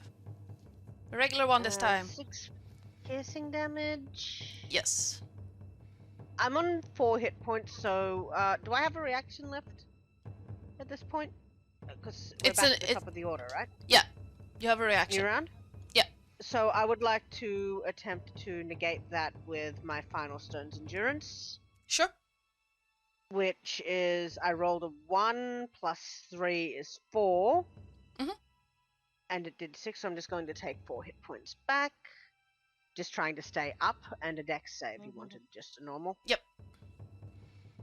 That's a 14. Yep, you succeed and will therefore take... because I rolled for shit, that's a 1 on the die, so you don't take any necrotic damage. Because half of 1 is rounded down is 0. Because we Excellent. round down. Nice. And we are now out of combat. The out of combat or not, you still have two two unconscious assholes. Yep. And yes, now that the sounds of battle have died, Reese is going to look around and see his 2 fallen comrades, which are Dark and Benny, right? Yeah. And he's closer to, like, wait, that is So Yuki is closer to Vanny, right? Yeah. So Yeah. Reese is going to move over to Dark. He can't do anything other than try to stabilize him, but that's what he's going to do. If you let me do healing spirit, then it's area of effect. I believe. Would you what would you make a vocalization that you can do that? Because if that's the case, he will lift the heavier of the two up and drag them over to you. I'm just reading To- it. I'm sure that to, healing spirit was a. I've seen it happen before. We call forth a nature spirit to soothe the wounded. Yeah. Yep, we have 2 of those. Yep. Appears in a 5-foot cube. Spirit looks like a transparent beast or a fae. Well, Yep, it's yep. me, so it's going to be a beast. It's going to be a It's going to be a bear. It's going to be a transparent bear sat on its tush, cleaning its paw. Until the spell ends, whenever you or a creature you can see moves into the spirit's space for the first time on turn, or start its turn there, you can cause the spirit to restore 1d6 hit points to that creature. No action required. Can't heal constructs or undead. The range we is 60 can't- feet. We can't heal So Vanny. Oh. Oh, you're on your own then, Ven. Well, in which case, nothing will apply to Venny, technically. Cure Wounds is also not on the undead. Yeah. We need something that works on the undead. So we can sort you out. stabilize her. And we can stabilize her. Yeah, you can stabilize But, her, no problem. Yeah. Stabilizing is Yeah. enough. Would you like me to try and roll a medicine check to stabilize her? I will assist. So you have Oh, who has the better medicine score? That would be me. I have +5. Then I will assist you. Okay. Let's do that with advantage. Yeah. Yeah. She wanders over, goes, shit, I'm not sure how to do this. Well, we've got some wounds here, and oh, that's a nat 20. Well, dang. She goes, oh, this is simpler than I thought. It's And basically starts, just burn wounds. yeah. And she she cuts off parts of her sleeves and makes some tourniquets and Yep. I don't know. Yeah, she does the things. Yep. And yeah, Vene, you're stabilized. You're still unconscious, but you have 1 hit point and you're no longer actively dying. Noise.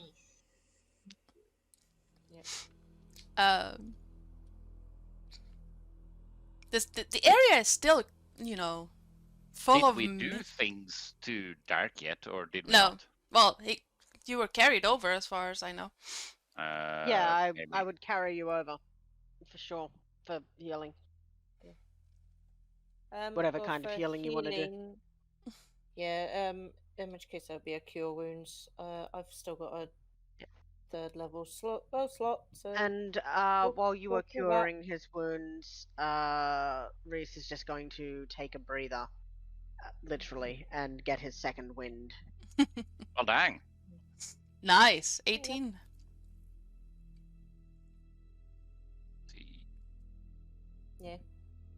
Yeah, Yuki So he's will also go. returning 12. She'll take a very deep sigh.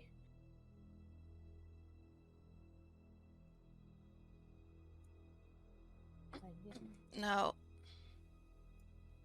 I remove you, and I'm gonna do this real quick.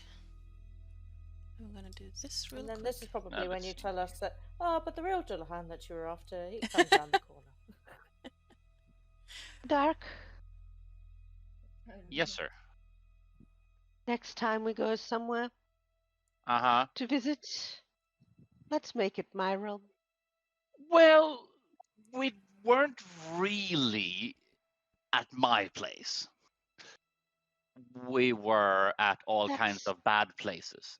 Let's visit Let's- my place next time, and let's have it, being volunteer and make it vacation. Does your place have a bathtub? Oh, it most Or a certainly beach? does. Let's go there now. I have exploded things in my hair. As I'm not Yes, taking sorry. that anywhere. as the No. Yeah, we're all conversation looking a bit gross, aren't we? Yeah. as the conversation winds down over the remains of the Dullahan, you hear steps behind you. A clack, step, clack, Oh, fuck you. step, clack. And a voice. Did you? It's been a while. Did you achieve your goals? Or did you Well, we did Go did ahead. you still need some aid? had our meeting with your master. It turned out well for us, not so well for him. Shame that. He You don't was Can seem, you? an interesting man. you don't seem too cut up about it. Apologies about the head thing. Oh. No worries at all. I do have a proposition for you, however. Mm, As it seems that my realm no longer has a master, I would ask that you bring someone fitting for the role. Or I might be required to recruit one of you to fill my late master's position. Well, I do know a prince. Hmm. Hmm. Now I Well, would. Yep. he has all the personality of a cantankerous crab, but that may be what you're after. Personality is not a requirement for this position. A physical body is, however. And unfortunately, for our continued conversation, your uses are now expended. And I bid you all adieu. Farewell. As he nods and turns around to walk away, the mists around you seem to thicken and start spinning softly. Those of you who are used to traveling through the mists know that you are now being expelled from this particular domain. Oh, thank goodness. And that is where we're going to leave this session.